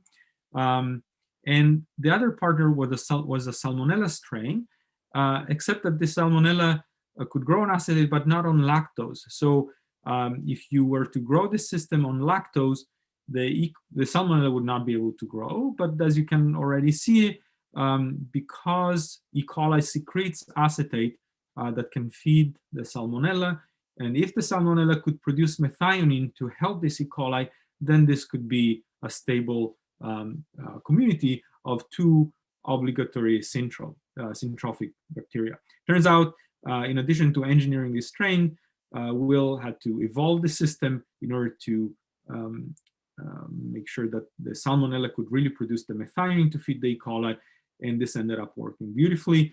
So what we did, this was for us an opportunity as we wanted to test comets. We incorporated the model of E. coli, of the E. coli mutant, and the model of Salmonella, and we asked whether the model would recapitulate the experimentally observed proportion of the two species. So this was the experimentally observed proportion of the two species. Interestingly, this proportion with a higher E. coli and lower Salmonella was converged to irrespective of the initial conditions. So this was a stable composition reached from different initial conditions, and comets recapitulated quite well those proportions. Now, you could think that this is a little bit of an overkill, and in fact, you could imagine making much simpler models of these organisms that would recapitulate based on the uptake and secretion of compounds, the observations. But first of all, I mean, it's in this case, there is no tuning of internal parameters. The Michaelis-Menten parameters were taken from the literature, so it's still quite nice to see this agreement. And what was somehow then quite surprising is that this worked also for a 3-species community, and this is again experimental work done in the Marks lab. In this case, in addition to these two organisms, they added a third bacterium called Methylobacterium extorquens. This is a bacterium that typically grow on plants. So it's interesting that this community is really a synthetic community that is composed of organisms that do not come from the same biome. These are just have different origins, but you can make them coexist. And in this case, the way Methylobacterium was added to the system is by providing methylamine as the only nitrogen source. And of course, each of these organisms will need nitrogen. So if they don't have ammonia in the medium, they will need to get the nitrogen from the Methylobacterium, which can produce ammonia and in fact feed these two. So this 3-species community now is a community where each of the species need the other 2. None of the individual organism and none of the pair can grow on its own, but the three species can grow together. And again, there was the experimentally observed proportion of the 3 species after a number of passages, and this was recapitulated reasonably well by the COMET's simulations. Now, what is also interesting here, by the way, is that in a somehow counterintuitive way, Methylobacterium, who is the slowest slowest growing organism, was the most abundant in the population, and this was because probably it was producing the needed nitrogen at smaller amounts. So the only balance that the community would find was with a higher abundance of that organism. So this was promising, and this was really the first indication that comets might be a valuable a resource for modeling ecosystem level metabolism. And more about this later, but let me show you first some example of how one can use the spatial aspects of comets to also address questions about the spatial structure of community and interactions on a plate. Before actually going there, one thing I want to highlight that is actually important is that, remember we talked that some of these secretions are spontaneous secretions. So for example, the acetate produced by E. coli that fits the Salmonella is this natural production that E. coli will have to maximize its own growth rate. So this is one of the kind of the costless secretions we discussed last time. But this other secretion, the secretion of methionine, is really something that was an evolved trait. So it's somehow imposed, even if it's a costly trait, it's imposed by the necessary interaction between these 2 organisms were co-evolved on plates. In our simulations, we had to impose this methionine secretion flux because flux balance model could not naturally take into account the mutation that the Salmonella strain had to overproduce methionine in this case. So this is something that is kind of material for future research, how to really, and whether it's possible to take into account these evolutionary mutations that could give rise to the production of costly metabolite. There is a very nice paper by a former postdoc in the lab, which I'm not going to discuss here in detail, but looks exactly at how this costly secretion in dynamic FBA or FBA can be combined with game theory to address questions about stability of microbial communities connected by leakage of metabolites. But let me go back to, as I was saying earlier, the spatial structure of these communities. There is one simple experiment that Will did with the 2 strains, the Salmonella and the E. coli, just growing them at different distances. And as one might expect, because they depend on these diffusible molecules, the closer together, the better they can help each other, and therefore the better they grow, faster they grow. And this is recapitulated also in the COMET's experiments.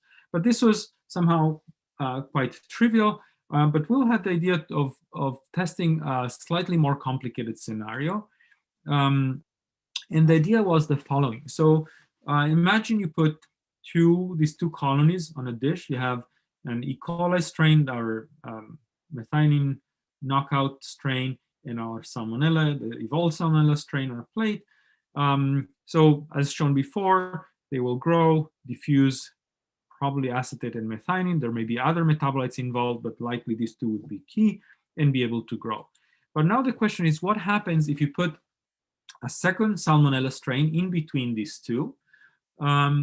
And the expectation we had, and one of the reasons we modeled this, is that we expected what we called kind of an eclipse effect. So we expected that somehow this Salmonella strain would take a lot of the nutrients, the acetate secreted by E. coli, and leave this initial Salmonella a little bit in the shadow and not allow it to grow as efficiently or maybe at all as it did before.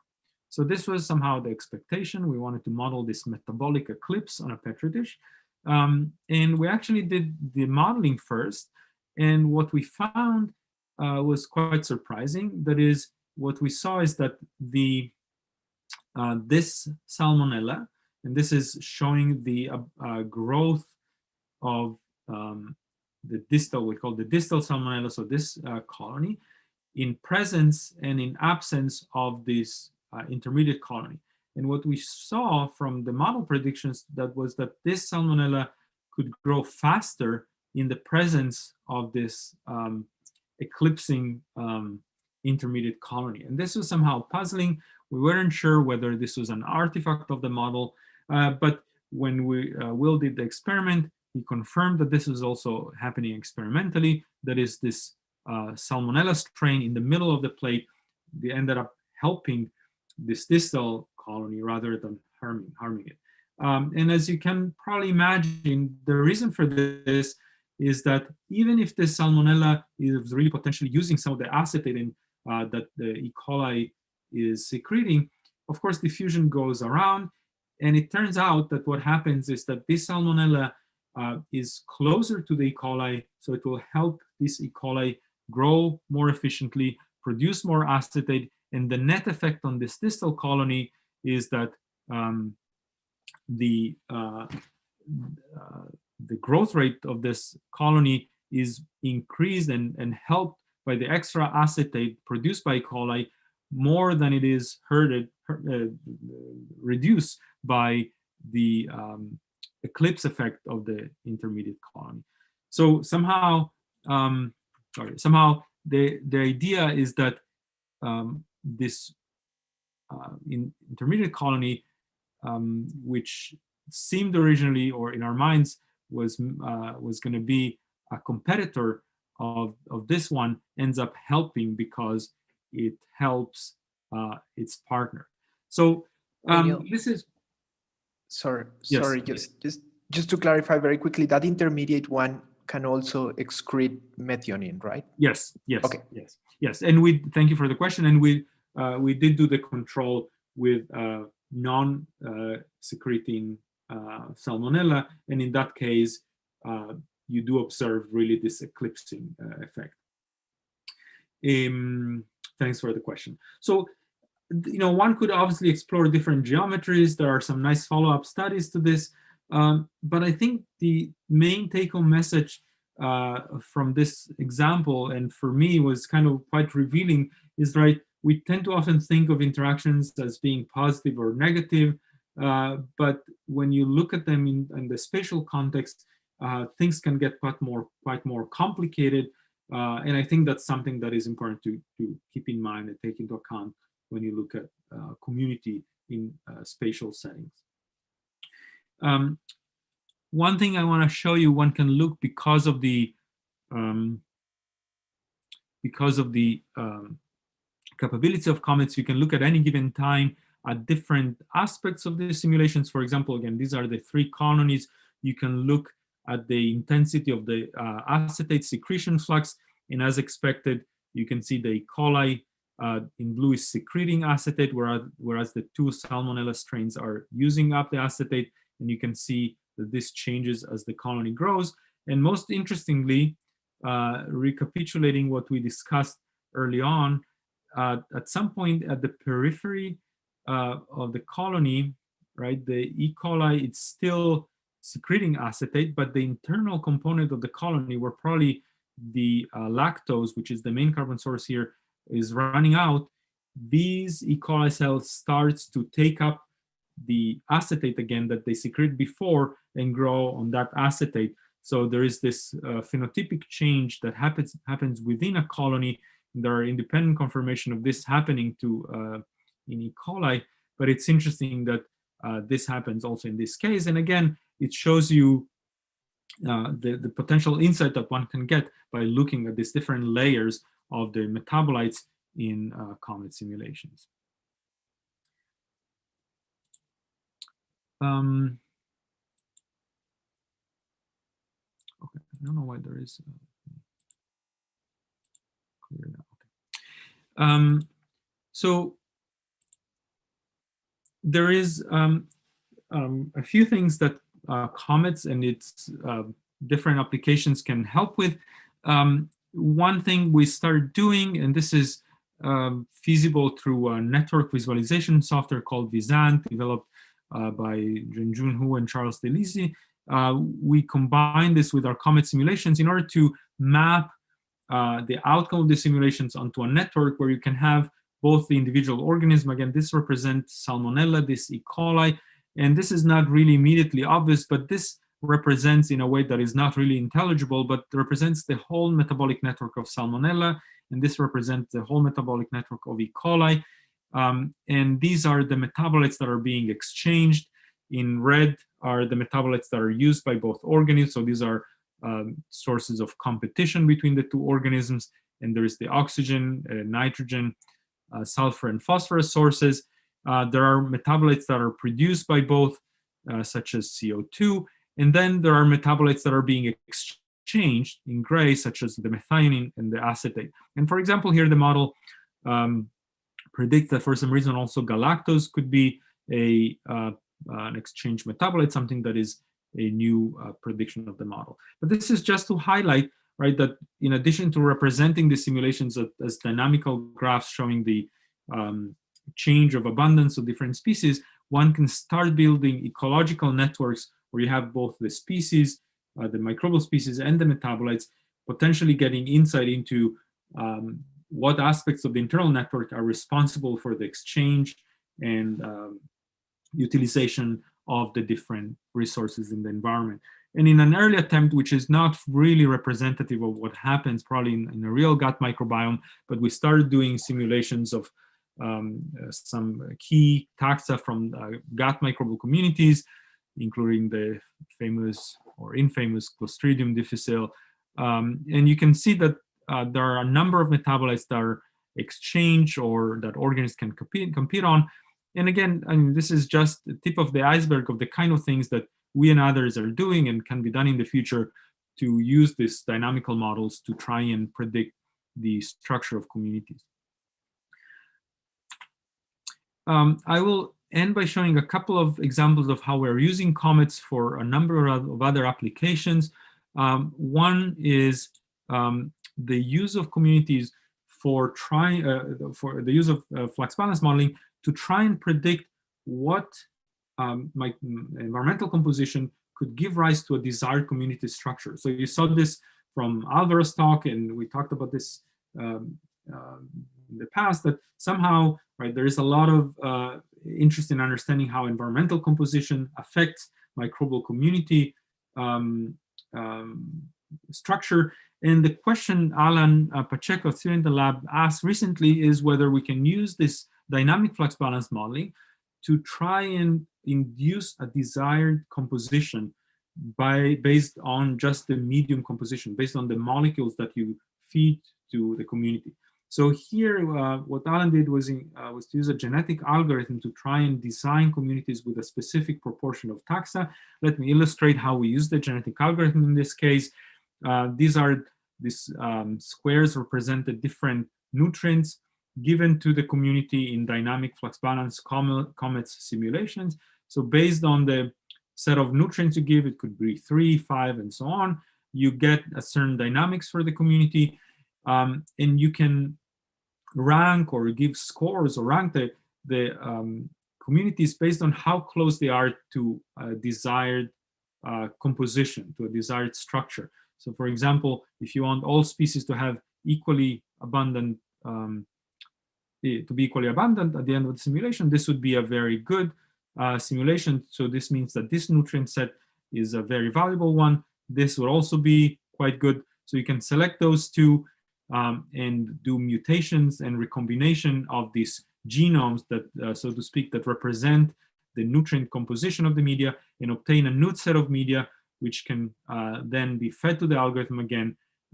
to provide a new round of the optimization process. So this is essentially just an optimization process that is performed using a genetic algorithm based on the fitness calculations for the community that are obtained with comets. And this is an example of the outcome of these simulations, where you can ask, for example, for high abundance of one of the species, in this case, out of 3. This is B subtilis.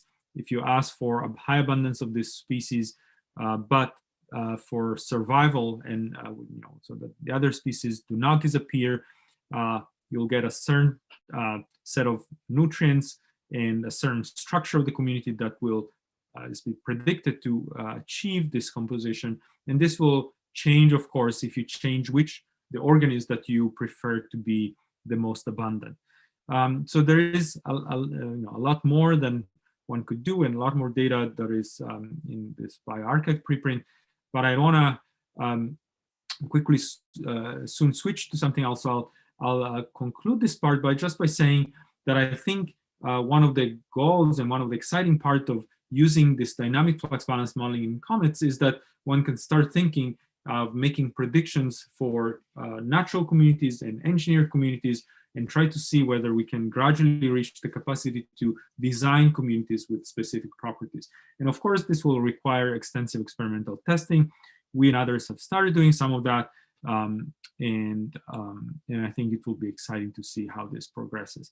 One thing I want to highlight to conclude this part is that in addition to the kind of mechanistic modeling that we discussed, right, where you try and predict the interaction networks in a community and the mechanism of interaction, the exchange of metabolites, starting from the genomes, there is a lot of data set that come from metagenomic sequencing and predictions of co-occurrence networks. And I think that one of the exciting endeavors in the future will be to try and understand more of the interplay between these two types of networks. And it's clear that these co-occurrence networks do not necessarily mean actual interaction between these species, but I think it will be very useful and interesting to try and understand what is the connection between these two, because we'll be able to do more and more of this type of networks, and there is already high abundance, and there will be more of co-occurrence networks based on sequencing of multiple communities. Let me pause here for a second before we move to a very different topic. If there is any question. So there is a question from Miguel Rodriguez. Yes. Please, Miguel. Daniel, just, two very quick questions. One is, I saw you had in many of your plots either error bands or error bars, even in the simulation. Is that derived from stochastic simulation, or is it an actual measurement of error derived from the?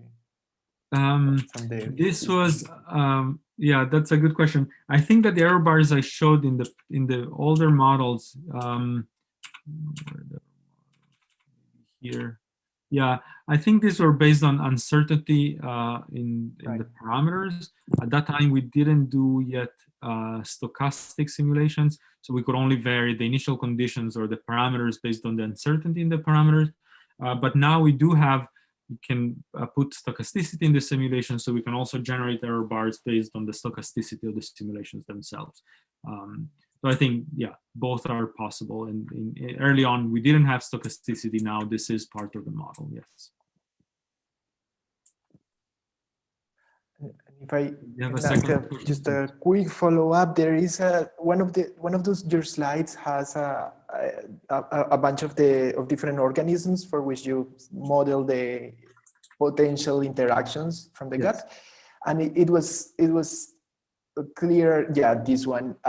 It's clear from here that E. coli has the richest metabolism of all, but obviously that's probably just because we know more about E. coli than we know about the others.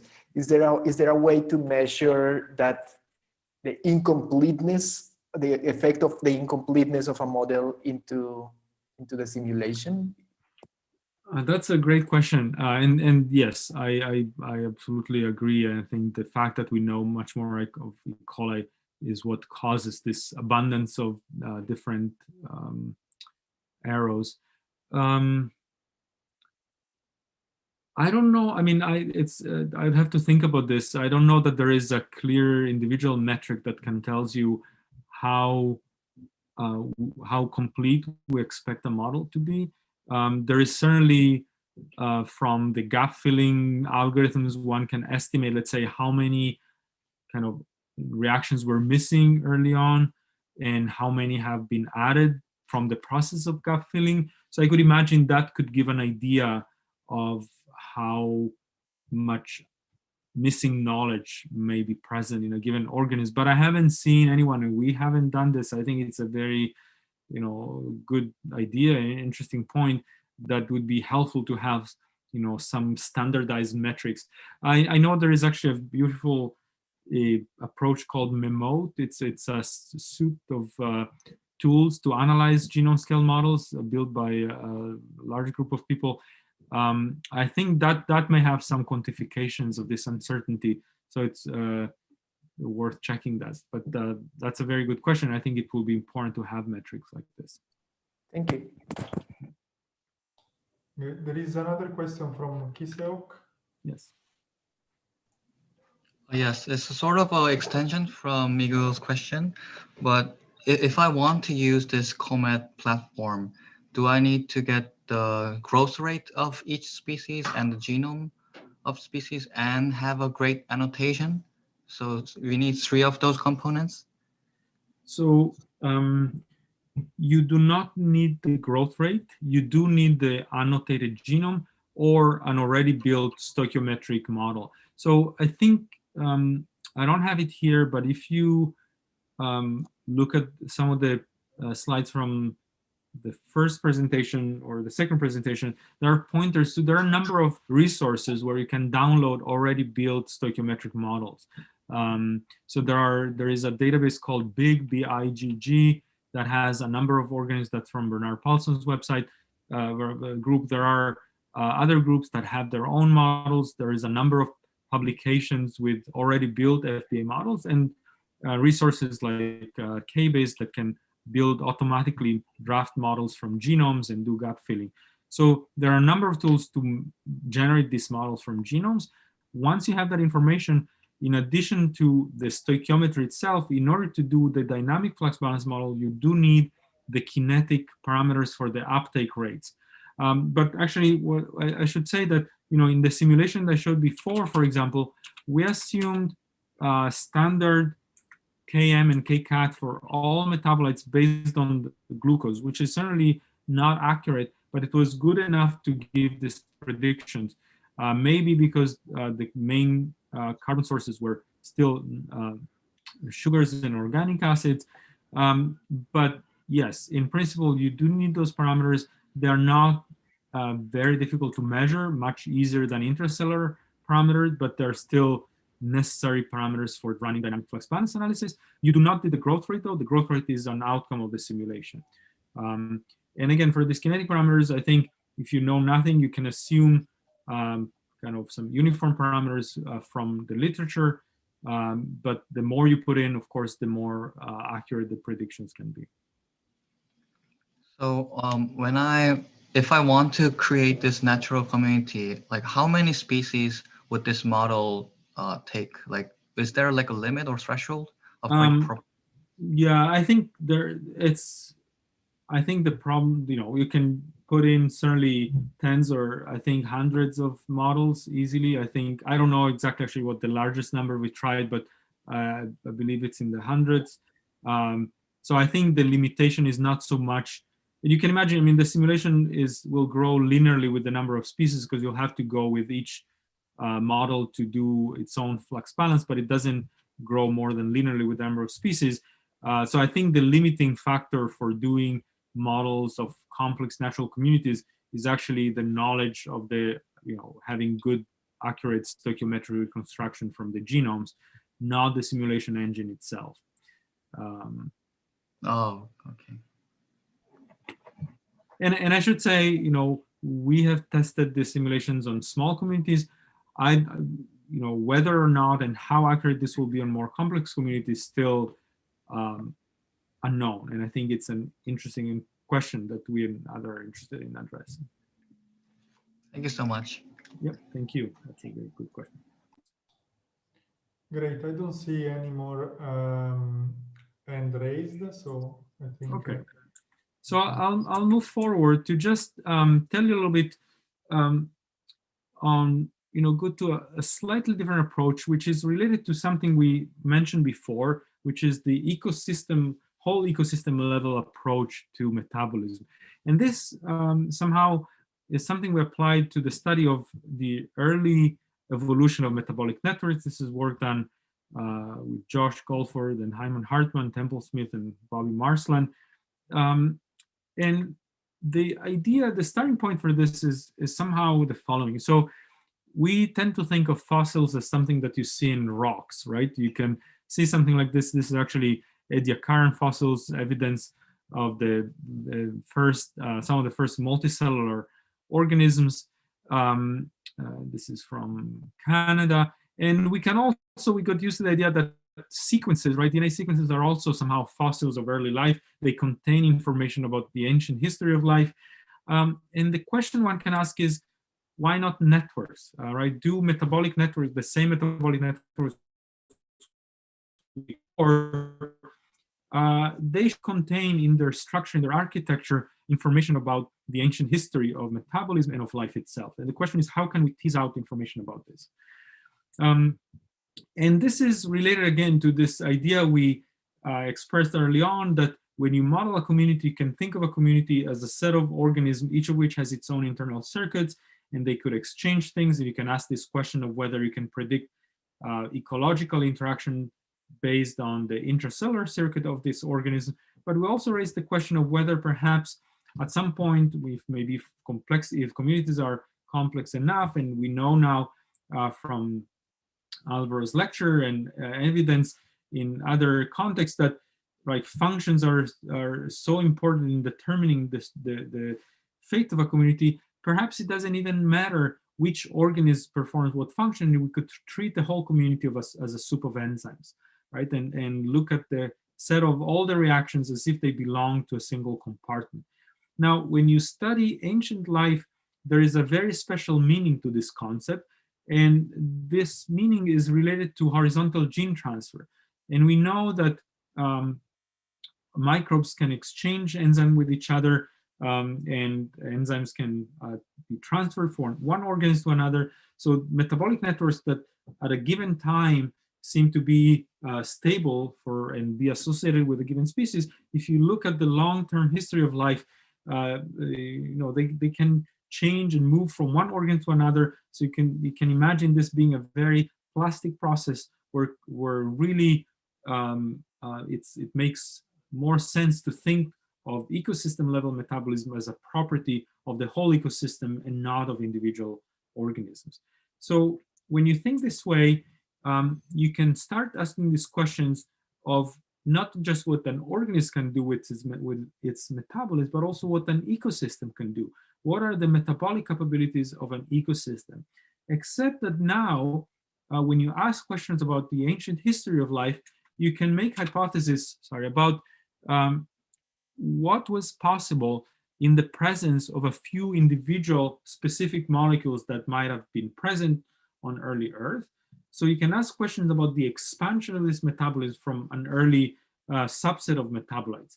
So it's as if you can try and get some historical record of the growth of metabolism starting from an early seed of possible compounds. And the way we did this, we applied this, was by using an algorithm that has been developed, a beautiful, simple, but very powerful algorithm that was developed by Oliver Ebenhoff in Rainer Heinrich's group several years ago. And this is called the network expansion algorithm. And the idea is the following. I'm going to illustrate this on a very simple toy model of a network, but imagine this representing the huge network we saw before. So this is the network of all possible metabolites as circles and reactions with the arrows. So imagine now you start with a seed of possible compounds. For example, these two molecules are present. So you can ask simply, given that these two substrates are present, what new substrate could be possibly appearing in our world, given that these reactions are possible? And of course, this reaction could in principle occur, and these two new metabolites could be added to this network. So you can define as the scope as the total set of metabolites that are being producible. This reaction cannot occur because you don't have this initial substrate. So the scope that you obtain is the set of these four metabolites. Of course, if you are to add this initial molecule in the seed, then you can have these two, but also fire the second reaction, and the whole network now becomes feasible. Now, in generating this network, we don't say anything about the presence of the enzymes that are needed to catalyze these reactions. So we assume somehow that catalysts are present, enzymes or protoenzymes are present. If we look at the early history of life, we'll get back to this later.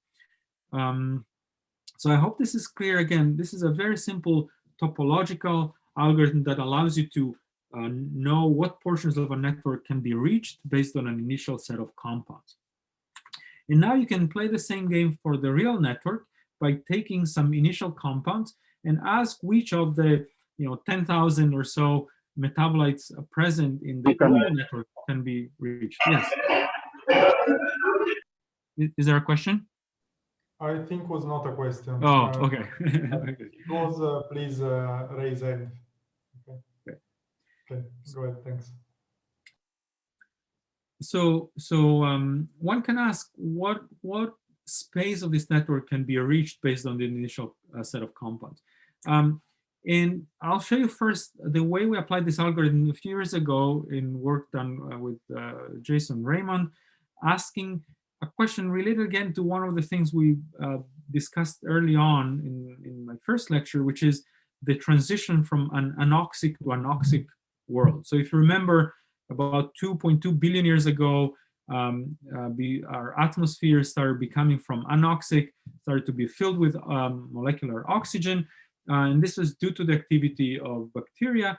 Now, oxygen can be very toxic, of course, and cause a lot of changes in metabolism. So we asked, based on this network, what could happen to metabolism if it's initially does not involve oxygen, and after a certain transition, it does involve oxygen. What changes would you expect could occur in metabolism because of the presence of oxygen?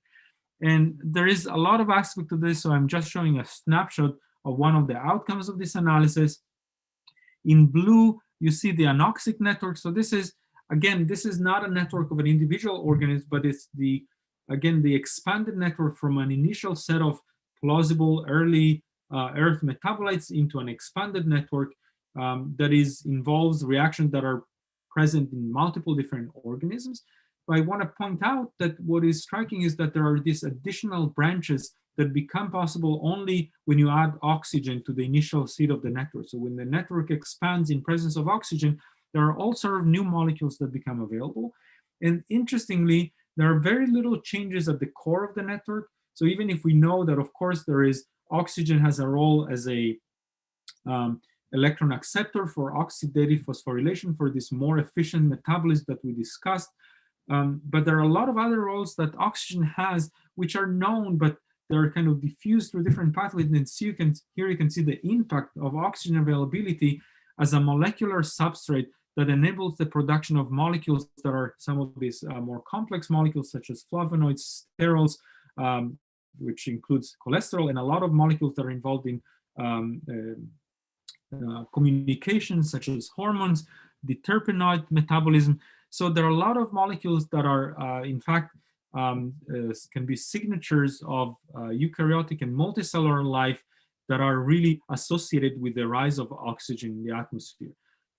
So this was one possible utilization of this network expansion algorithm, but I want to show you a more recent result, which was also obtained through the same algorithm, addressing what is known as the phosphate problem in origin of life research. So this is a mineral called apatite, which contains phosphate, and this is an example of what could happen to a marine ecosystem where phosphate is added in large amount, in this case due to pollution, and and this causes a huge rise in the growth of algae, photosynthetic bacteria. Now, what is interesting when about these rocks is that these are the kind of rocks where you expect phosphate to be found, except that it's very poorly bioavailable. So it's difficult to extract phosphate from these rocks. In fact, it can be extracted by bacteria through the secretion of organic acids, but it's hard to imagine how phosphate could have been available for early metabolic processes. And this is a problem because we know, as we saw again the first time, there are molecules, central molecules to life, such as coenzyme A and ATP, that contain multiple phosphate atoms in orange here, and there is plenty more. In fact, one cannot really imagine a life without phosphate because DNA and RNA are phosphate-containing molecules. So a life without phosphate would not have nucleic acid, would be a life without genomes and without transcription and translation, and without this energy currency that we discussed, ATP. So we started asking this question, though, whether it's possible that an early metabolism could have emerged prior to the availability of phosphate, and therefore whether it's possible that perhaps living systems could have emerged as an early metabolic process that could have later on given rise to life as we know it today, with Darwinian selection based on genomes and transcription translation.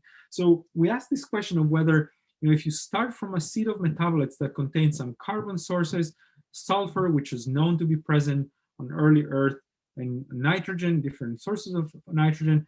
So these are all carbon, nitrogen, sulfur, but there is no phosphate-containing molecules. The question is, could you get any metabolism at all based on these phosphate-free seed of metabolites? And our expectations when we were going to run this network expansion algorithm was that phosphate is so strongly embedded, it's present. Every ATP that drives reactions contains phosphate. There is phosphate everywhere in metabolism today. So we thought it would be pretty much impossible to have anything but small pieces of this network. But we were very surprised to find that instead there is a core network that counts 315 reactions, 260 metabolites, that is fully connected and that does not contain any phosphate at all. This is this expanded network. It starts here. You can see CO2 and ammonia and some simple molecules. And as the iterations of this network expansion algorithm progress, you add more and more molecules. It turns out that you can add, I believe, 10 out of the 20 amino acids are part of this network, and some of the precursors of nucleotides. And again, no phosphate at all, but there is this core network that is embedded in present-day metabolism that is, again, not present necessarily in any individual organism, but at an ecosystem level, this could be a snapshot of an early metabolism before phosphate become available. I don't have time to go into all the details of this, but I want to highlight, first of all, that this would be, so we don't really know, right? We're speculating about something that could have happened 3.8 billion years ago, and nobody really has any idea of what exactly happened at those times. But what is interesting about this kind of this network we show is that this really exists. I mean, the network is there. Whether or not it tells us something about ancient history, we're not sure, but it is potentially a fossil of this early metabolism. And one additional evidence for this, and that could provide some corroboration to this idea that this could be a fossil of early life, is the fact that, so those reactions would have been catalyzed by simple mineral surfaces and maybe small molecules, but there were no proteins at that time. So how could we get some insight into the possible catalysts at that time?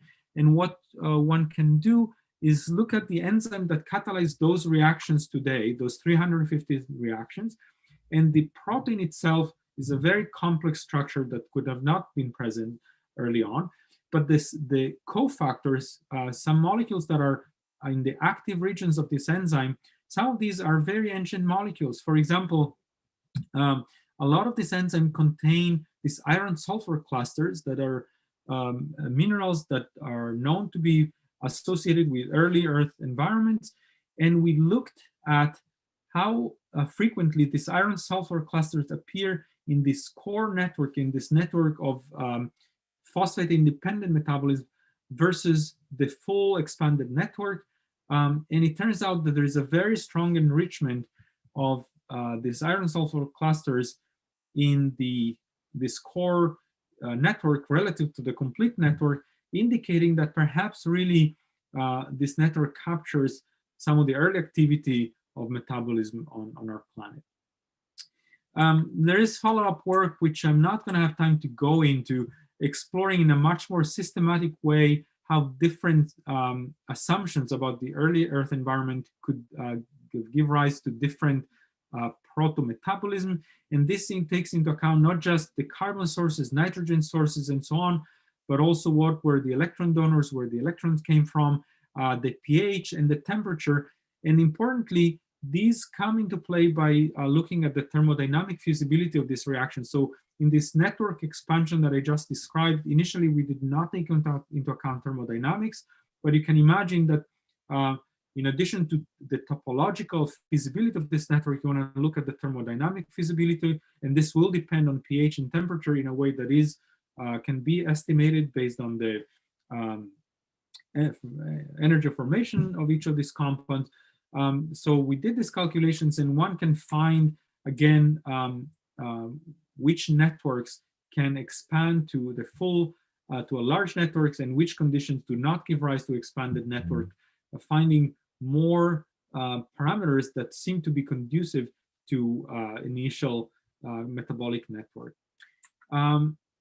And I will conclude just by saying that what we started doing, which I think is also a seed of something that could be done more in the future, we started applying this flux balance model to protocell models, to protocell systems. So we took this network that were obtained from this network expansion algorithm, and we tried to model them with the same tool that we use now to study present-day cells. And one can look at whether these protocells could sustainably produce simple biomass composed in this case just of much simpler molecules than the biomass of organisms today, such as simple lipids and keto acids that could be precursors of present-day proteins. So I will stop here and just acknowledge my group and thank all of you for listening from all over the world.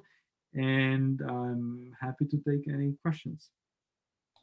Thanks a lot, Daniel, for these 3 fantastic lectures. So we have time for a few questions. So if anyone wants to ask, please use the raise hand feature or type it in the chat.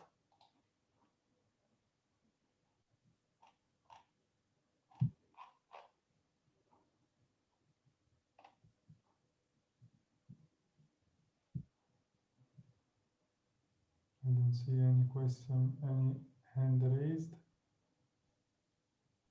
I have a question myself. So regarding the result on the network scoping and sort of reconstructing this primordial metabolism, and perhaps I missed that, but is there, I mean, somehow you see that there is this backbone and you see that, but what is the null, and you are sort of using that to infer something that, as you say, happened 3.2 billion years ago, and there is somewhat a growing process on top of this network, right? So is there a null model you can compare this result to? So is this something somehow you couldn't expect to happen by chance in some sense? That's a great question. I think there is, so you can like one example of this would be, which I didn't go into in details, but these are all the different conditions. So you can add or remove different molecules and ask what happened if you didn't have this compound or this other compound. And you can see that many initial conditions do not result in an expanded network. So it's not an obvious case that all possible conditions will lead to an expanded network. You need certain conditions to occur. And when you add the thermodynamics, you can see that also you have ranges of temperature and free energy and so on that give and do not give rise to this network. But I think what you're pointing out is a broader question, which is, this is based on the chemistry we know today, right? And how do we know that we're not biased towards just, this is based on all the reactions that are known to be present in metabolism today, but there may have been other chemistries that, appear, that disappear throughout the history of life. And, what could argue about this? One thing that I think is very helpful is to do exercises, going back to what I introduced at the very beginning, these artificial chemistries. And that can give opportunities to ask, generate null hypotheses with arbitrarily complex chemistries, to ask how likely it is to obtain an expanded network based on different assumptions on the nature of the chemistry and the amount of reactions that were lost throughout this process. I'm not sure this addresses your question.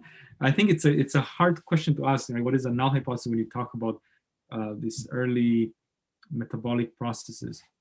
Yeah, yes. I mean, I guess it's why all the questions about the origins of life and are hard to answer in some Yes. sense.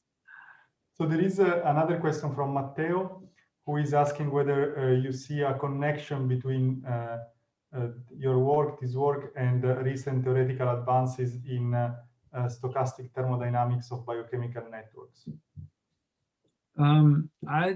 Yes. I mean, the short answer is yes. I think there is a lot of interesting connections. I think that, right, the way this flux balance model started early on, there was no thermodynamics. But I think that adding the thermodynamics opens up a lot of new possibilities. In particular, one can look at not all this metabolic flux states that are feasible based on FBA are necessarily feasible thermodynamically. And the classical example is you can have 3 reactions running in a circle that is balanced in terms of fluxes, but of course it's infeasible thermodynamically. And there's been a number of studies trying to add thermodynamic constraints to flux balance modeling, and I think the works you're mentioning are somehow complementary to that literature, but I think there is a lot more work to be done in bringing these two pieces together. I think there are also interesting questions of whether one can revise the objective functions based on thermodynamic principles. So I think it's an open area, but I definitely think there are connections, and I think a lot of these are still yet to be explored.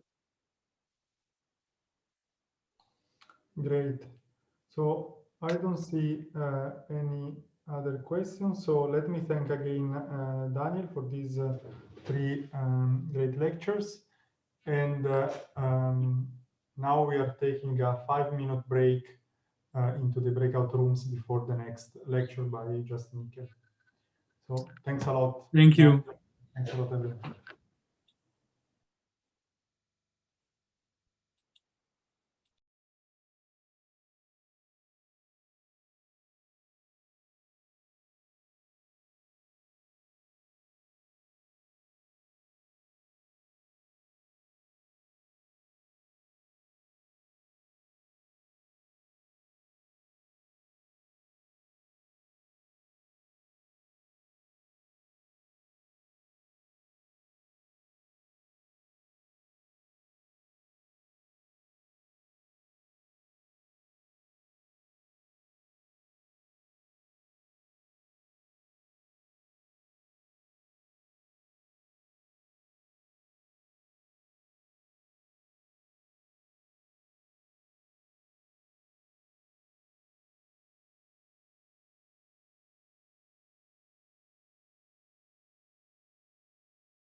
Hello, Justin. This is Antonio here. I will be chairing the session, this last session of today.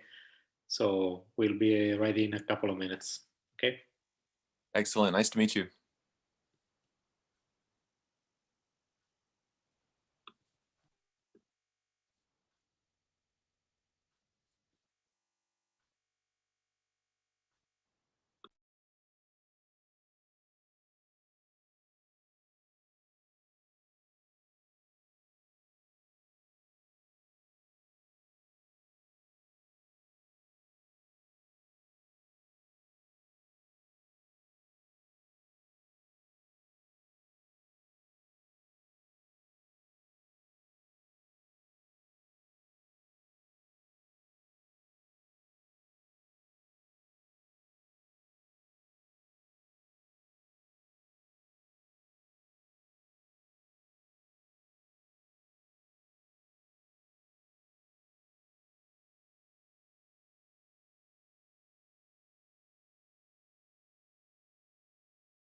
Okay, welcome back everybody for the last lecture of today's session. It's a pleasure to have here once more Justin Eckel, who will tell us more about paleoecology. Please, Justin. Great. Thank you for having me. Italy looks a lot like my garage, so it's a pleasure to be here, though. And let me just share screen. I'm not sure I can hear you.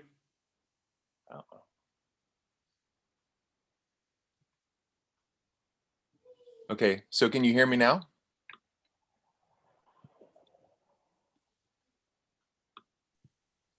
I can hear you well. Maybe it's on Antonio's side. Okay. Okay, so I assume that others can hear me. Okay, Antonio, you can hear me? Okay. And let me share my screen and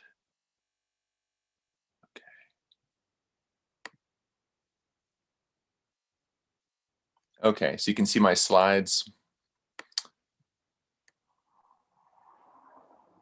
Okay.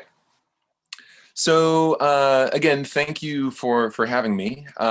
Today I'm going to talk again about a bit of an overview of theoretical paleoecology. And I say it's a biased overview of theoretical paleoecology because I'm going to be speaking about things that I know something about, which I guess is a good place to start. And that is with respect to reconstructing interactions in the past and using reconstructed systems to say something about modern systems. So very briefly, I'm an assistant professor at the University of California, Merced, and started there in 2016, overlapped with Jacopo at Santa Fe Institute very briefly. And you can see my Twitter handle and website are there in the bottom right. And so I just wanted to give here we go. A little bit of a layout for where I was going over the next couple of days for the series of lectures that I'll be giving. Today, I want to talk more about understanding extinct ecosystems and why understanding extinct ecosystems is important, as well as how we go about reconstructing past communities with tools from ecological theory. So my goal today is really a broad overview. I'm going to be discussing a lot of work that other people have done, some work that I've been doing, and hopefully convince you that examining these extinct systems is important and relevant. Tomorrow, I'm going to really focus on a particular case study of ancient Egypt over the last 10,000 years or so, to understand how the unraveling of that mammalian community over 10,000 years since the end of the Pleistocene can tell us something about how mammalian ecological systems work generally. And part of that is also discussing some mathematical techniques, generalized modeling that can be used to assess the dynamics of nonlinear systems when a lot of the system is unknown. A lot of the particulars of how organisms might be interacting with each other is unknown. And then on Thursday, changing gears quite a bit, focusing on energetic constraints at a much smaller scale, and principles of ecological interactions at the scale of physiology, really, to see if we can say something about very, very large scales, in particular macroevolutionary processes such as the evolution of large body size. Again, most of this work is focusing on mammalian systems, except a lot of what I'm going to be talking about today. Okay, so what am I going to be talking about today? Why is understanding extinct ecosystems important? How do we go about reconstructing past communities with modern tools? We're going to be covering a lot of ground. First, I'm going to focus on just reconstructing ancient communities, and I'm going to try to follow somewhat time and some order of time from the earliest life to life as influenced by the arrival of humans on the landscape. So part of this again is just focusing on reconstructing the structure of interactions. But also one of the advantages of looking into the past can give us is being able to see how communities were structured and organized before and after large mass extinctions. Of course, one of the big open questions in our world today is how will communities respond to climate change, to anthropogenic disturbances? And we can gain a lot of clues by looking into the past. By seeing how communities responded to large disturbances that are on record. I'm going to change gears a little bit partway through the talk and think about how organisms themselves have structured the biosphere and what the role of these ancient ecosystem engineers might have been in structuring communities. And then finally focusing on food webs in the Anthropocene. So how have humans more recently influenced the structure of interactions? And I'm open to questions being thrown out during the talk. I don't know what the, I think you've been waiting till the end of talks, and that's fine too, but I can't see my chat window, so that's the only thing. Okay, I'm not going to belabor the point because I think you've been talking about these concepts really for the last few weeks. But of course, species interactions, reconstructing or understanding species interactions in paleo food webs presents some unique challenges relative to understanding contemporary systems. Now, of course, when we're thinking about consumer resource relationships, we're thinking specifically about the flow of biomass, right, from one species to another. And there's many different ways that we can measure this in the past. Of course, observation is not currently available to us until the invention of some kind of time machine, but we can observe in different ways. In some systems, one of the systems I'll be discussing today that are very well preserved, sometimes we can find gut contents. We can actually use gut contents to reconstruct who is eating whom. Ratios of stable isotopes is another way that we can look into the past and reconstruct the flow of biomass. And this was my entrance into science. I worked in a stable isotope lab for a large part of my PhD. And in those types of situations, we can use the chemical signature of bone and tissue, the ratios of different stable isotopes to track biomass flow. Because you are what you eat except what you excrete. And that's kind of the rule of stable isotope ecology. And it allows us, because many ratios of stable isotopes are preserved for long periods of time in bone, sometimes fossils, you can go into the past and reconstruct just as you would for contemporary systems. And another big part of this is allometry, understanding how body size dictates who can eat whom in a system, or who can interact with whom in various ways. A lot of this is constrained by allometry. So we can use allometric principles derived from modern systems to essentially constrain how we understand how species may have interacted in the past.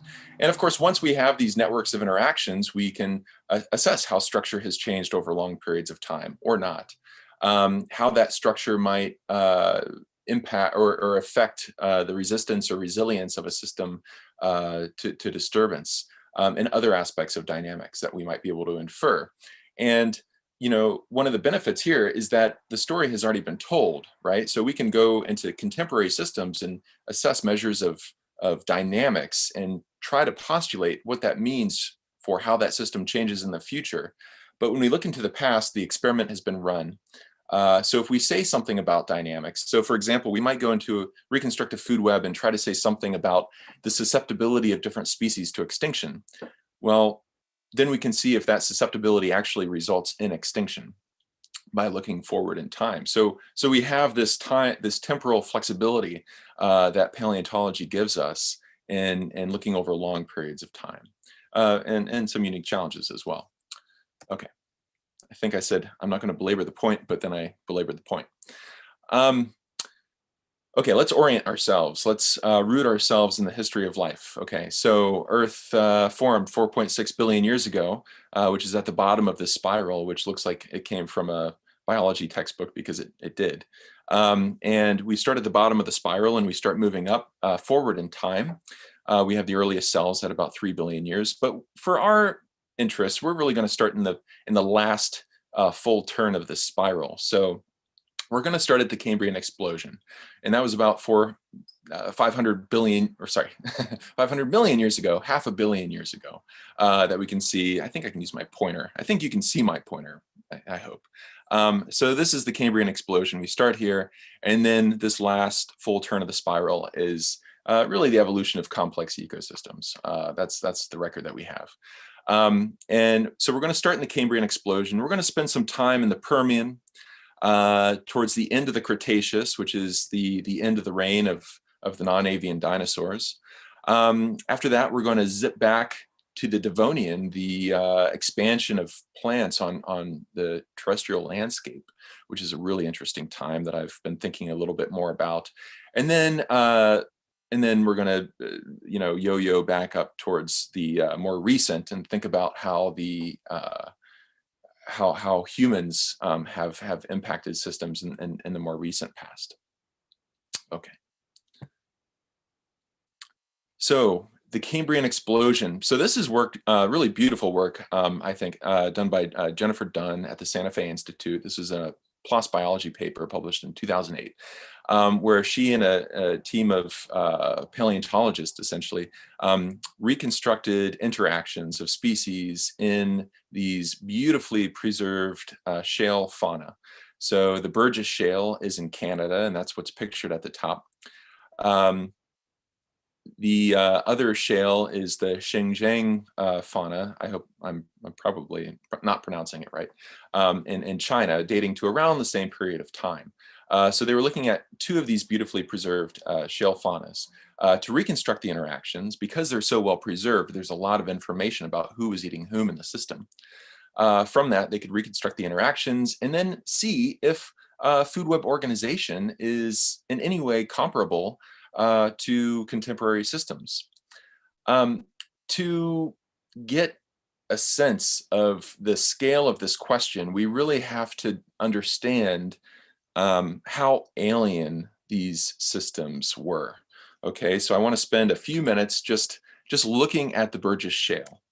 Okay, so these are, first of all, 500 million years old. And I want you to notice how very well preserved they are. But then let's look at some of these species. Micromitra looks kind of like today's urchin. Wawaxia is somewhat urchin-like. Hallucinogenia, just the names of some of these species illustrates how strange they are. We don't even know, well, I guess more recently, when they found it, they didn't know which was up or down. I think they have a better sense of that now. I still don't. And Leoncolia. So these are very strange and very different looking species than what we have in shallow intertidal systems today. The Burgess Shale was a shallow marine system. Oops. Here's a couple of others. The bottom colored images are the more recent understandings of these two different species, Odontogryphus and Nectocaris. The above illustrations are how they were originally conceived. Some were better than others. It's a lot of work trying to reconstruct what was what, even in very well preserved shale fauna. Now, one of the original ideas that is very well described by Stephen Jay Gould in his book Wonderful Life that I showed on a previous slide.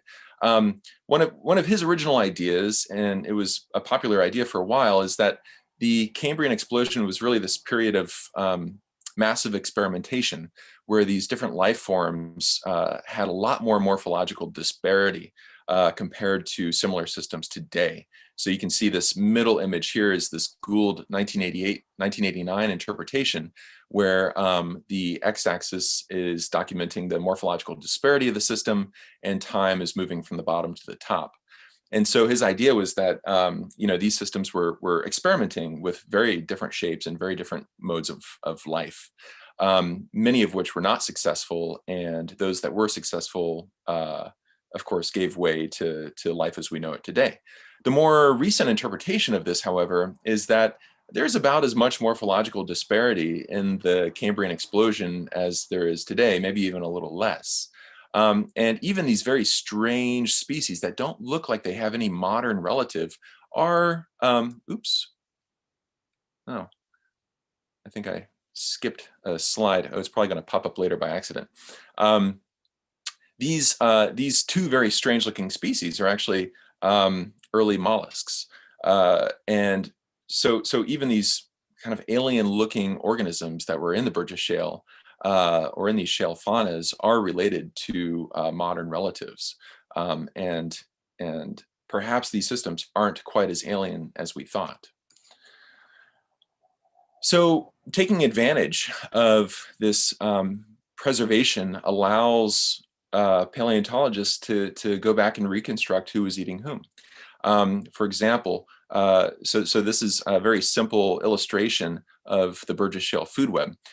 We can reconstruct, of course, the algae species, and then those organisms that were specializing on grazing and filter feeding, illustrated in the brighter green color. Those organisms that were scavenging, those organisms that were active predators.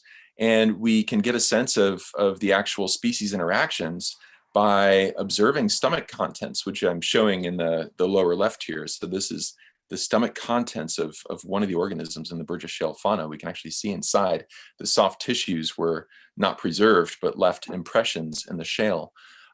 Feces allow us to reconstruct interactions. The bite marks can be matched to the mouth parts of predators.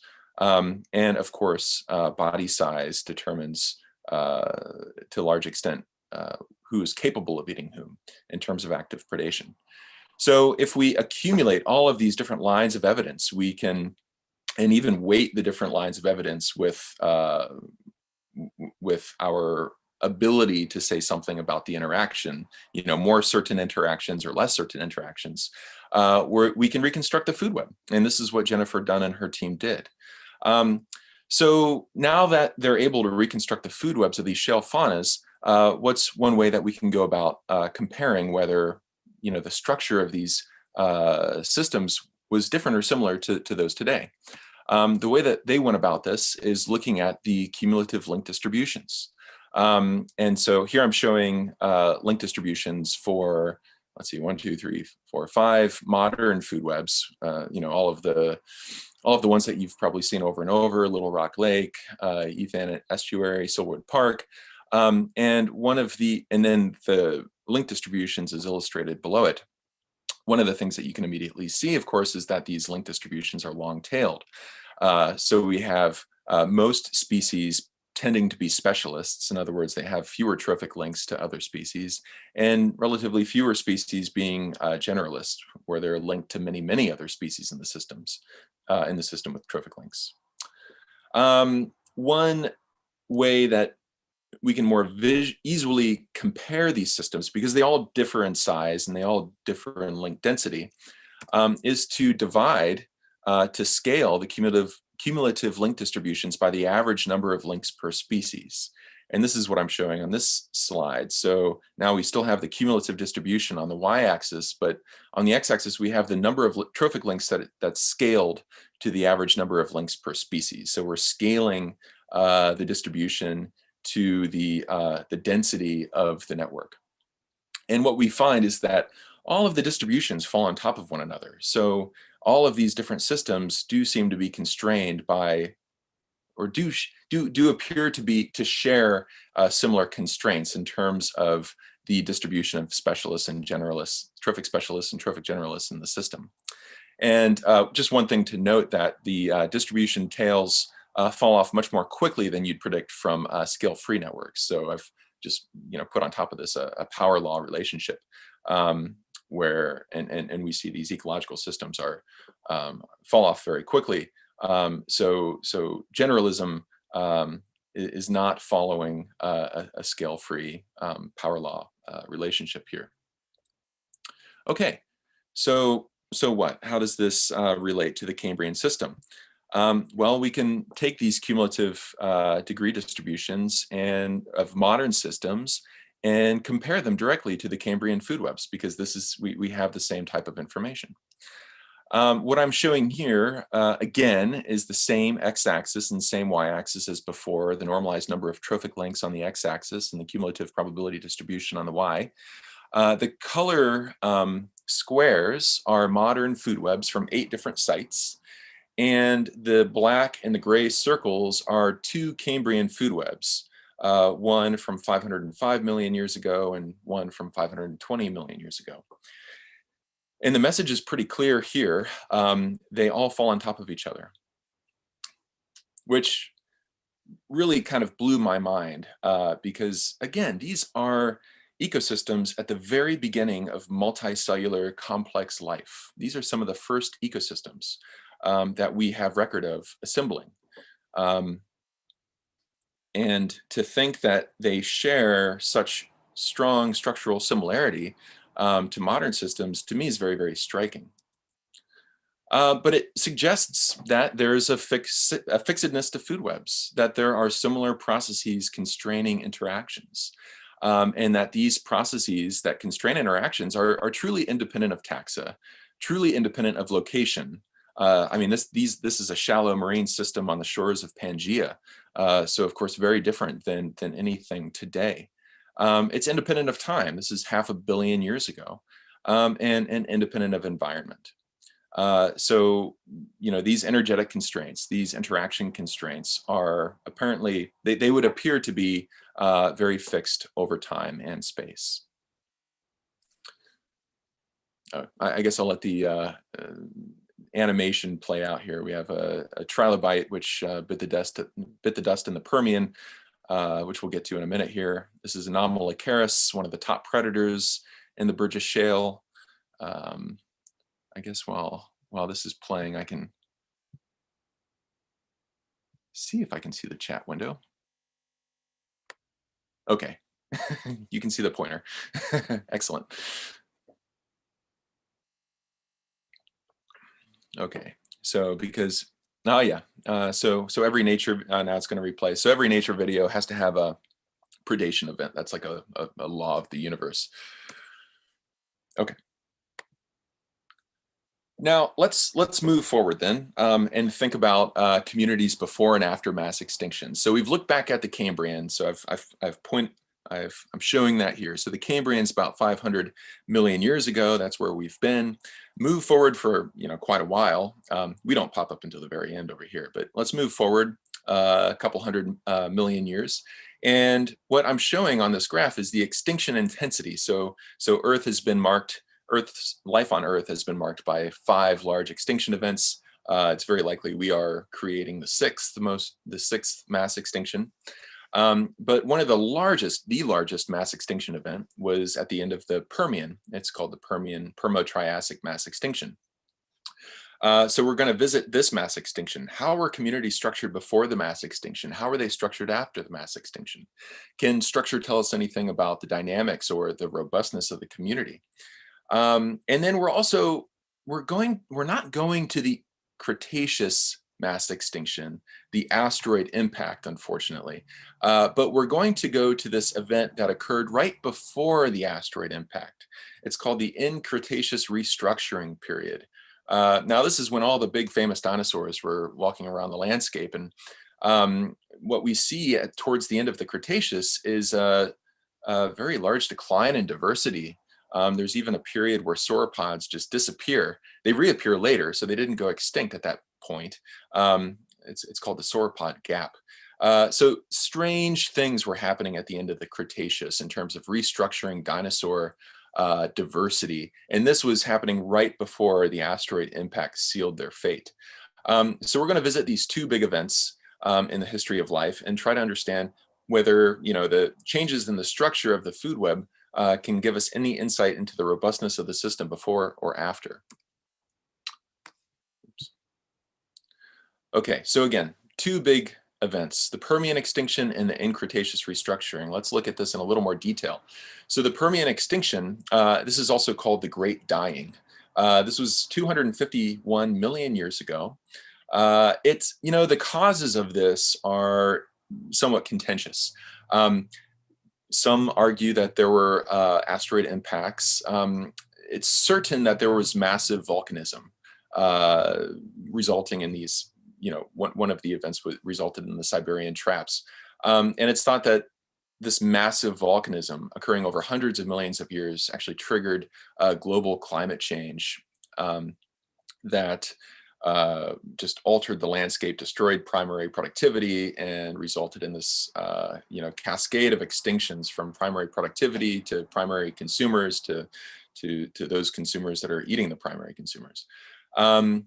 Ultimately, 70% of terrestrial vertebrates went extinct at this mass extinction event.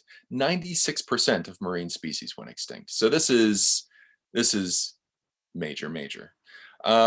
Towards the end of the Cretaceous, we have the In-Cretaceous restructuring. This was about 72 million years ago. This was a little more subtle. There was a decrease in dinosaur richness. There was fewer endemic taxa. And one of the big questions has always been, were In-Cretaceous systems less robust due to this restructuring event? Did this event set the stage for the KT extinction? Would dinosaurs have gone extinct? Or non-avian dinosaurs, because of course birds are dinosaurs.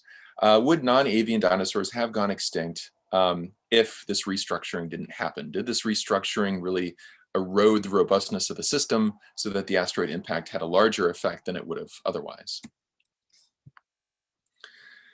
Now, for both of these reconstructions, I should mention, by the way, this is work done by Roopnarayan and Mitchell.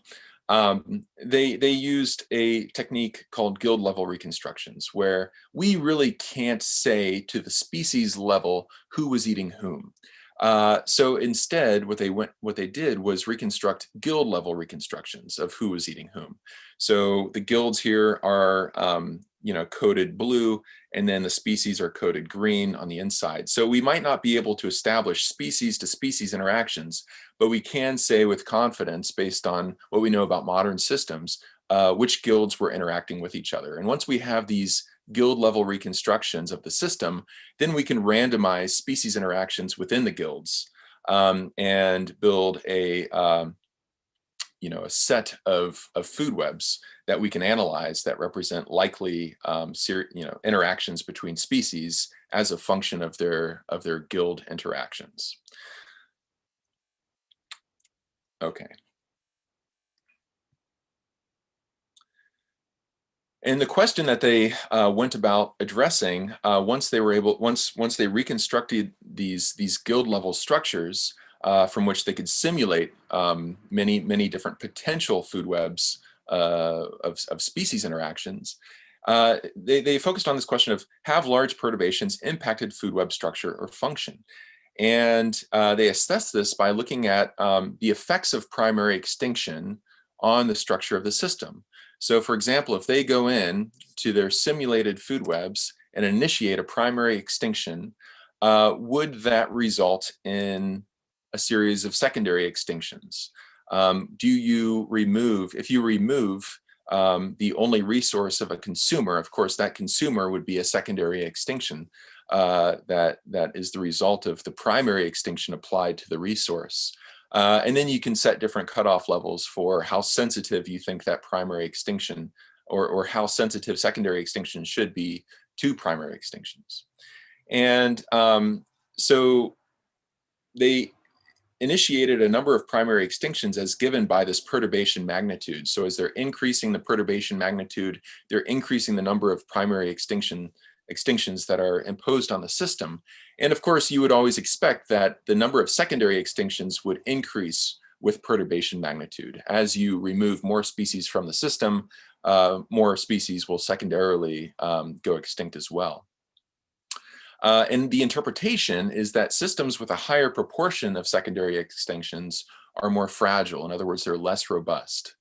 And so this is the assumptions kind of going into this experiment, taking food webs reconstructed before and after these large disturbances and assessing the effect of perturbations on secondary extinctions. So what do they find? Okay, so I'm showing two sets of results here, one for the Permian extinction and the bottom for the Cretaceous restructuring. What I'm showing up top is, so in this panel labeled F, again, we have perturbation magnitude on the x-axis and the number of secondary extinctions on the y. In the Permian, before the mass extinction, we have this relatively tight sigmoidal relationship between the perturbation magnitude and the magnitude of secondary extinctions. So of course, as you increase the perturbation magnitude, you have an increase in the number of secondary extinctions, but it's relatively robust to the number of perturbations at the beginning. We don't have this sigmoidal increase, this really sharp increase in secondary extinctions until the perturbation magnitude is quite high. In comparison, if we look at Triassic systems, again, these are systems that were reconstructed following the Permo-Triassic extinction. So these are recovering systems. We find something very different. We find that, Roop-Narayan et al. Found that regardless of the perturbation magnitude, there's many more secondary extinctions that you'd expect by removing species. And so you still have this sigmoidal relationship, but the spread at lower, when the perturbation magnitude is relatively lower, is much greater in terms of the number of secondary extinctions. And this would suggest that Triassic systems are less robust, are more fragile following the Permo-Triassic extinction event.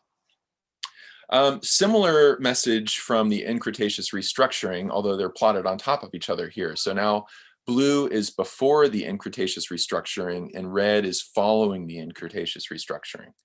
And this would, and so what we see here is, still a sigmoidal relationship. Again, this event is not nearly as dramatic as the Permo-Triassic extinction event, but we have these elevated secondary extinctions for any given perturbation magnitude relative to how robust the system was before the Cretaceous restructuring. So the messages here then are that large perturbations appear to have left less robust communities, and that declines in robustness may exaggerate extinction events. So it's very true, or it appears to be the case. I shouldn't say it's very true, but it appears to be the case that that the system took some time to recover, and that the Triassic system immediately following the Permo-Triassic was less robust. And it's also very possible that the Cretaceous restructuring really set the stage for the effects of the asteroid when it hit the planet 66 million years ago, signaling the end of non-avian dinosaurs. Some more recent work, again by Jennifer Dunn, focused on, so 66 million years ago, the asteroid hits the planet. Non-avian dinosaurs are wiped out, and this really opens up niche space for mammals. And this is to a large extent why we're here. And one of the best faunas for these early mammalian communities is 18 million years after the asteroid impact in Germany, the Messel fauna. And Jennifer Dunn and colleagues reconstructed these incredibly highly resolved food webs, one for a lake community and one for a near shore community, a forest community that was nearby this lake. Nearly 700 species are in these networks, which challenges a lot of modern food webs, contemporary food webs. Using, again, a cascade of different lines of evidence from functional morphology, gut contents, damage patterns, body size, coprolites, etc., in these really highly resolved systems. And they show that 18 million years after the asteroid impact, that the structure of these systems is indistinguishable from contemporary food webs. So a very similar message as the Burgess Shale. But this suggests that even if systems are less robust following mass extinction events, as Rupnarine pointed out, following the Permo-Triassic mass extinction event, after the asteroid impact, given 18 million years, the system had apparently reassembled to a structure that's no different from contemporary systems. Okay. One of the, I think one of the most interesting things when you look back into the paleo record and reconstruction of life on Earth is the role that organisms played in essentially establishing the biosphere. In other words, the environment not only had a large impact on evolving communities had a large impact on the environment. One of the most dramatic examples of this, and this is via engineering. These are changes levied upon the environment by evolving species, changes to the atmosphere, changes to the bedrock, changes to rivers. The more detail we uncover from the paleo record, the more dramatic we see species having an impact on the abiotic system. One of the most dramatic examples of this is the evolution of multicellular cyanobacteria in the oxygen crisis. Okay, so if we look back, this is atmospheric oxygen that I'm showing on this graph. Before 2.4 billion years ago, there was very little oxygen in the atmosphere. Okay, 3.2 billion years ago, we have oxygenic photosynthesis beginning at around, in the most recent estimates, put this almost squarely around 2.4 billion years ago, is the evolution of the first multicellular cyanobacteria. And immediately following the evolution of multicellular cyanobacteria and diversification of multicellular cyanobacteria, we have an explosion of oxygen into the atmosphere. And of course, this is an inference, but the timing suggests that the oxygenation of the atmosphere is due to the evolution of multicellular cyanobacteria.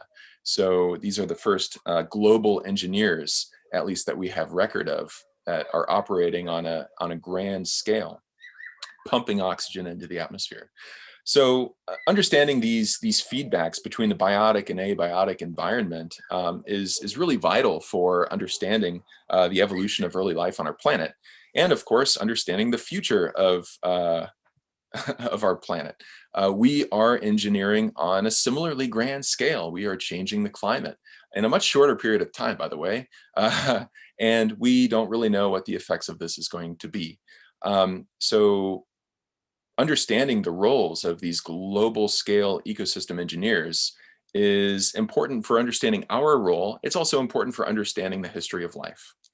One of the recent projects that I've been involved with is trying to understand the role of engineers within complex ecological communities. So on the right, I'm showing the cyanobacteria and forest ecosystems on the top, which I'll get to, the evolution of forests in a moment. In the middle here, this is a rock-boring shipworm that was recently discovered. So it actually digests rock, but it's an ecosystem. It's also an ecosystem engineer on a much smaller scale. I'm paying tribute here to the rock eater from the Never-Ending Story in the subset image for those of you who have seen the Never-Ending Story. I'm also dating myself, I get a little bit.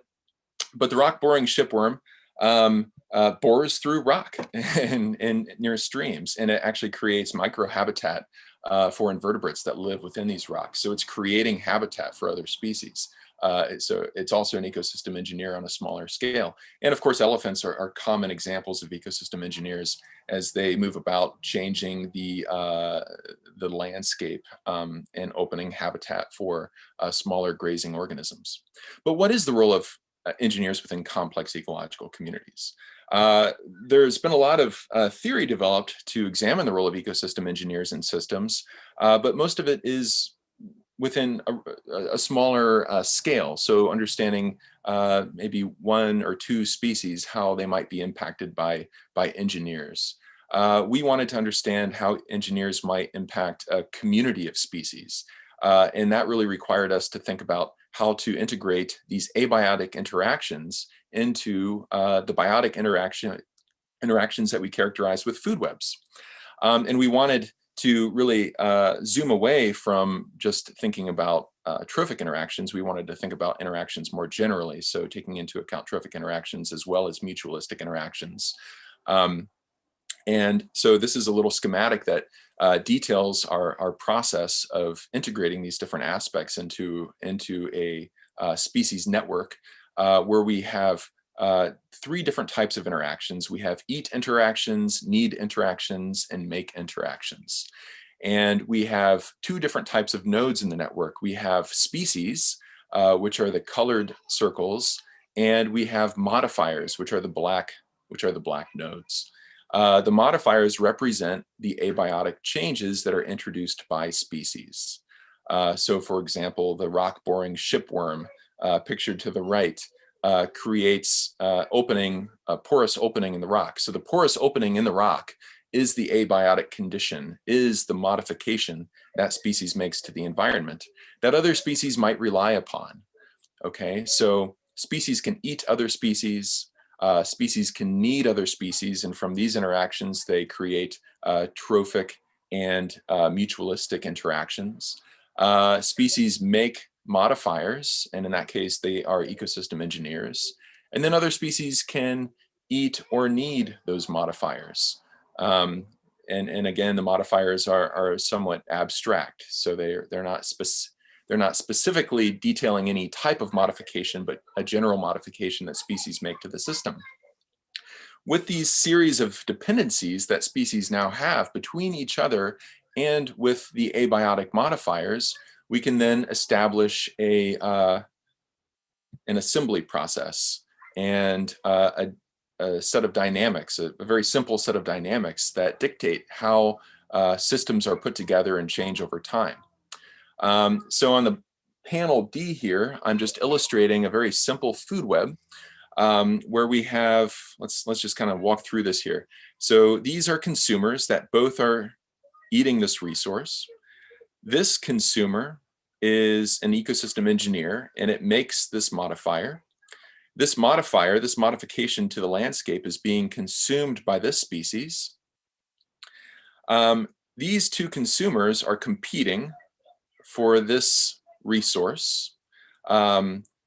This species that my pointer is on is engaged in a mutualistic interaction with this lower trophic level species, whereas the other consumer is just engaged in a trophic interaction. There's no service dependency. And now we imagine that another species is colonizing. So we have the colonization of this yellow species with kind of this black ring around it to indicate that it's just colonized into the system. It's colonized into the system where this consumer is eating it, and the modifier is needed by that species. One of the key ingredients to this assembly framework that I'm understandably describing very quickly is that we allow species to have varying numbers of trophic interactions, but they need what they need. In other words, if they lose anything that they need, any of the service interactions that they need, then they go extinct.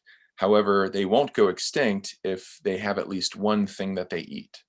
So in other words, you have to eat at least one thing to stay in the system, but you have to have all of the species or modifiers that you are engaged in service interactions with to stay in the system.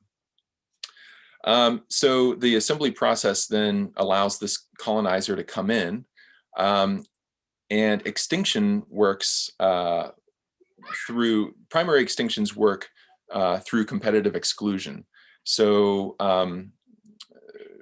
we consider the fitness gains of species that are engaged in service interactions. So species engaged in service interactions gain a fitness benefit, whereas species that have multiple predators lose fitness because they're spending more of their time avoiding predators than they are trying to fulfill their own functions of life.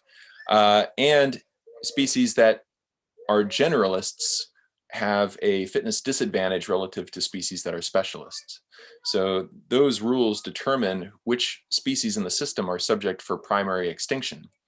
And so if this consumer goes extinct, then we see a cascade of secondary extinctions.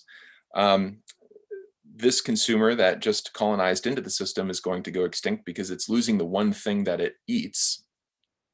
And this consumer is going to be subject for secondary extinction as well because it's losing the species with which it depends on with a service requirement. So it has a need interaction with this species. And if this species disappears, it loses that need interaction and it's also subject for extinction. So this is my very quick introduction to this model. It sounds like there's a ton of ingredients, but it's a relatively simple set of relationships. Okay, so what are some of the things that we found? We found as we increase the number of engineers in the system, there's a nonlinear effect on primary extinction and secondary extinction frequencies within the system. And again, this is a measure of this is one measure of robustness for these communities. And I'll come back in a second and relate it to the fossil record. What does this have to do with the fossil record? So as we increase the number of engineers, we're also increasing the number of engineering dependencies, how many species depend on those engineers. And we find that when engineers are relatively rare, so this is this one here, this is when engineers are rare, we find that there are higher rates of primary extinction coupled with lower rates of secondary extinction. And that means that extinctions are more common, but they're of limited magnitude such that disturbances are relatively compartmentalized. The reason for this is that there's stabilization of consumers in the system because there's redundant resources that eventually increases the vulnerability of prey to predators. And that's increasing the primary extinction frequency in this case. However, as we increase the number of engineers and with that, the number of engineering dependencies, we find that both primary extinction and secondary extinction rates decline. And this corresponds to increased persistence of species in the system. And this has to do with the expanding niche space that ecosystem engineers supply to the system. And when there's many more engineers in our systems, there's also more engineering redundancies in the system. So you have multiple species that are engineering the same modifiers. In other words, they're changing the abiotic environment in the same way. It's similar to having multiple species of tree, which are pumping oxygen into the atmosphere. If we lose one species of tree, we're not losing oxygen in the atmosphere because so many other autotrophs are doing that. Okay, so there does seem to be a very important role. This is, again, a first pass, but there does seem to be an important role of engineers in communities. How can we levy that to explore paleo systems? And I think I'm going to end on this note. I think I have till 10:15. Am I going up to 10:15, or I guess you'll stop me at some point. Okay.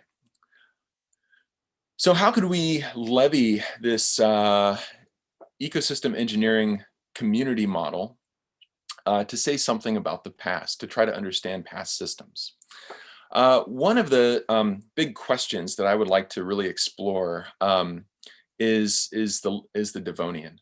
Now, in the Devonian, we have the evolution of early land plants at the beginning of the Devonian. And at the end of the Devonian, 60 million years ago, we have forests, okay? So this is called the Devonian plant explosion, and obviously a really important period in Earth's history. We also have another oxygen bump associated with the evolution of forests. But these early tree species, these early plants that were living on the land, were ecosystem engineers on massive scales. They created the soil. Okay, so we have soil generation, pedogenesis. They began the process of weathering the soil, and this served to accumulate carbon into these silicate weathering products. And so it's sucking carbon dioxide out of the atmosphere, placing it into these silicate weathering products. These weathering products were being swept into the ocean and buried in marine sediments. It's thought that this series of events led to massive climate cooling and glaciations. And there's a large extinction at the end of the Devonian. And it's been theorized that it's tied to this plant explosion and to this initiation of these terrestrial ecosystem engineers, changing both the soil, the atmosphere, and as a consequence, the marine system, where massive extinctions were then occurred at the end of the Devonian during this 60 million year interlude. And so how would we levy a model like the one that I described, albeit very quickly, to explore this problem?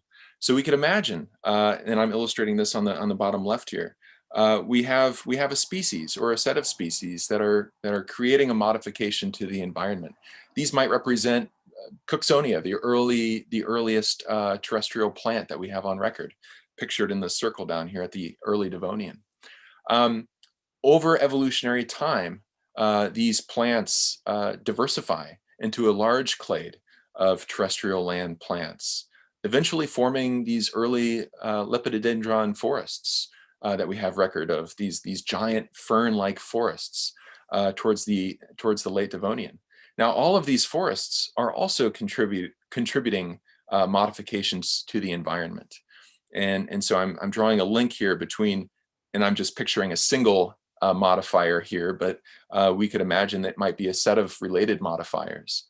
And now these modifications are impacting other species. Other species now that are colonizing these forests are depending upon the modifications that these ecosystem engineers are making. And perhaps there's also direct exclusion of other species. So whereas some species may be depending on the modifications that ecosystem engineers are making, other species are being excluded from those environments. And exclusion is one thing that we haven't really investigated with this initial model of ecosystem engineering within a community context, but I think it's going to be a very important piece of the puzzle. Okay, can somebody tell me how much time that I have? I think I should probably just stop here. The next place I'm going, and this is going to feed well into what I'm talking about tomorrow, is the effects of humans on ecosystems. And I can just begin tomorrow here. That's great. Thank you very much. I think we have several questions in the chat. You can read them out, or you can invite directly the persons who ask the questions to speak for themselves. Okay, so I'll go back. Okay, so here's an earlier question. What's the reason or the theoretical argument behind this universal law of trophic links? Is it independent of average biomass per individuals?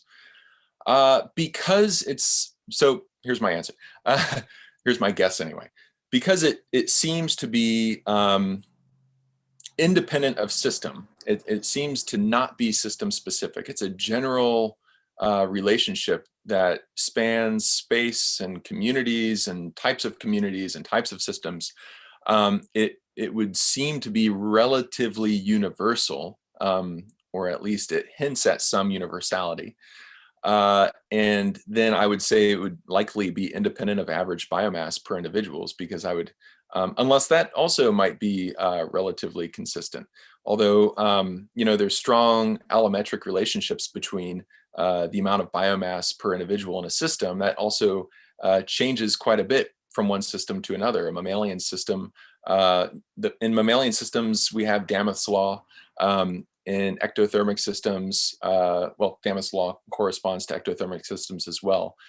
This might be one of the things that could be structuring some of those larger scale interaction patterns that we see.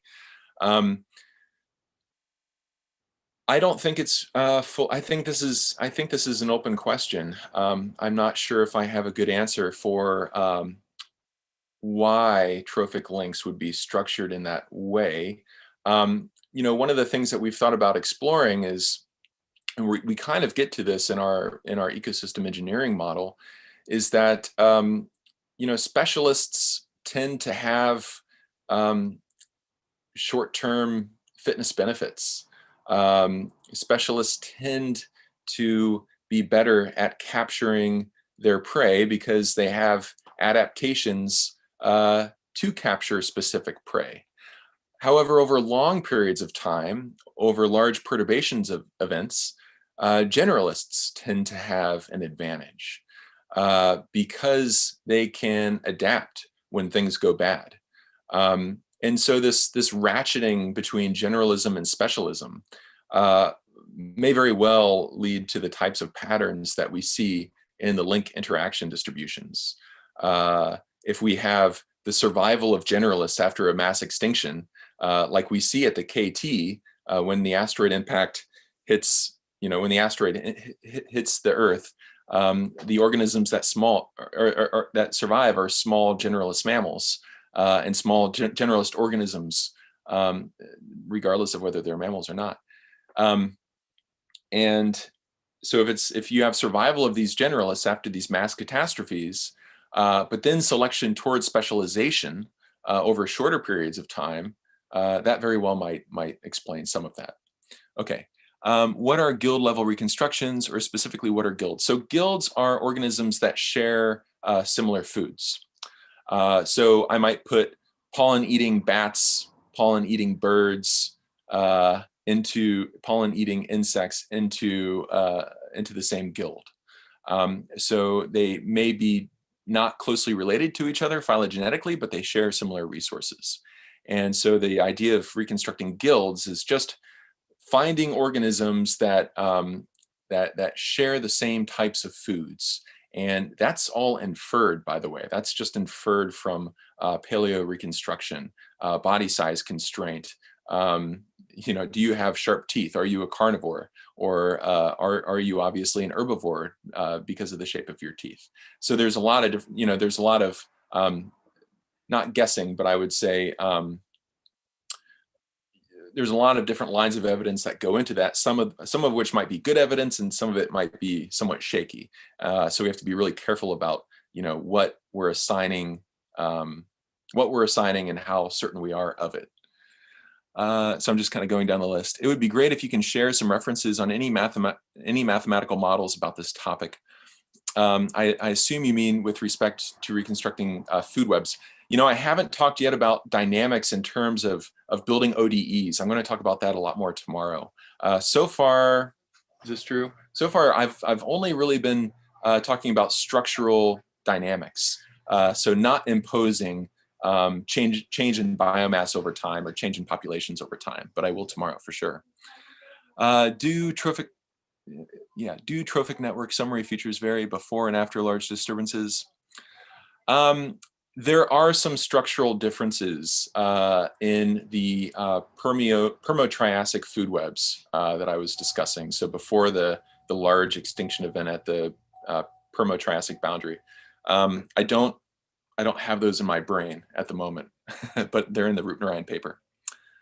So just cut me off when I run out of time. Is cell network theory, which is introduced. You know, I don't know. I'm not familiar with that theory. So I would be interested in, is that something that was discussed during this class?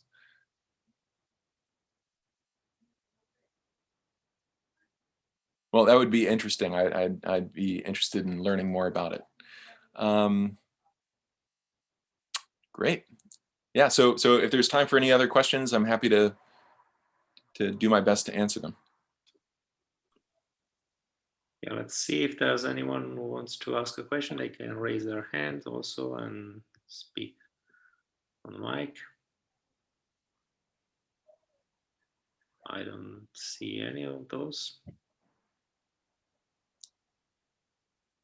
Okay, so if that's the case, thank you very much, Justin, for this introductory lecture, and we're looking forward to hear more about this in the following days. Sounds wonderful. Thanks for having me, and I'll see you tomorrow. Thank you. See you tomorrow, and bye, everybody. Bye.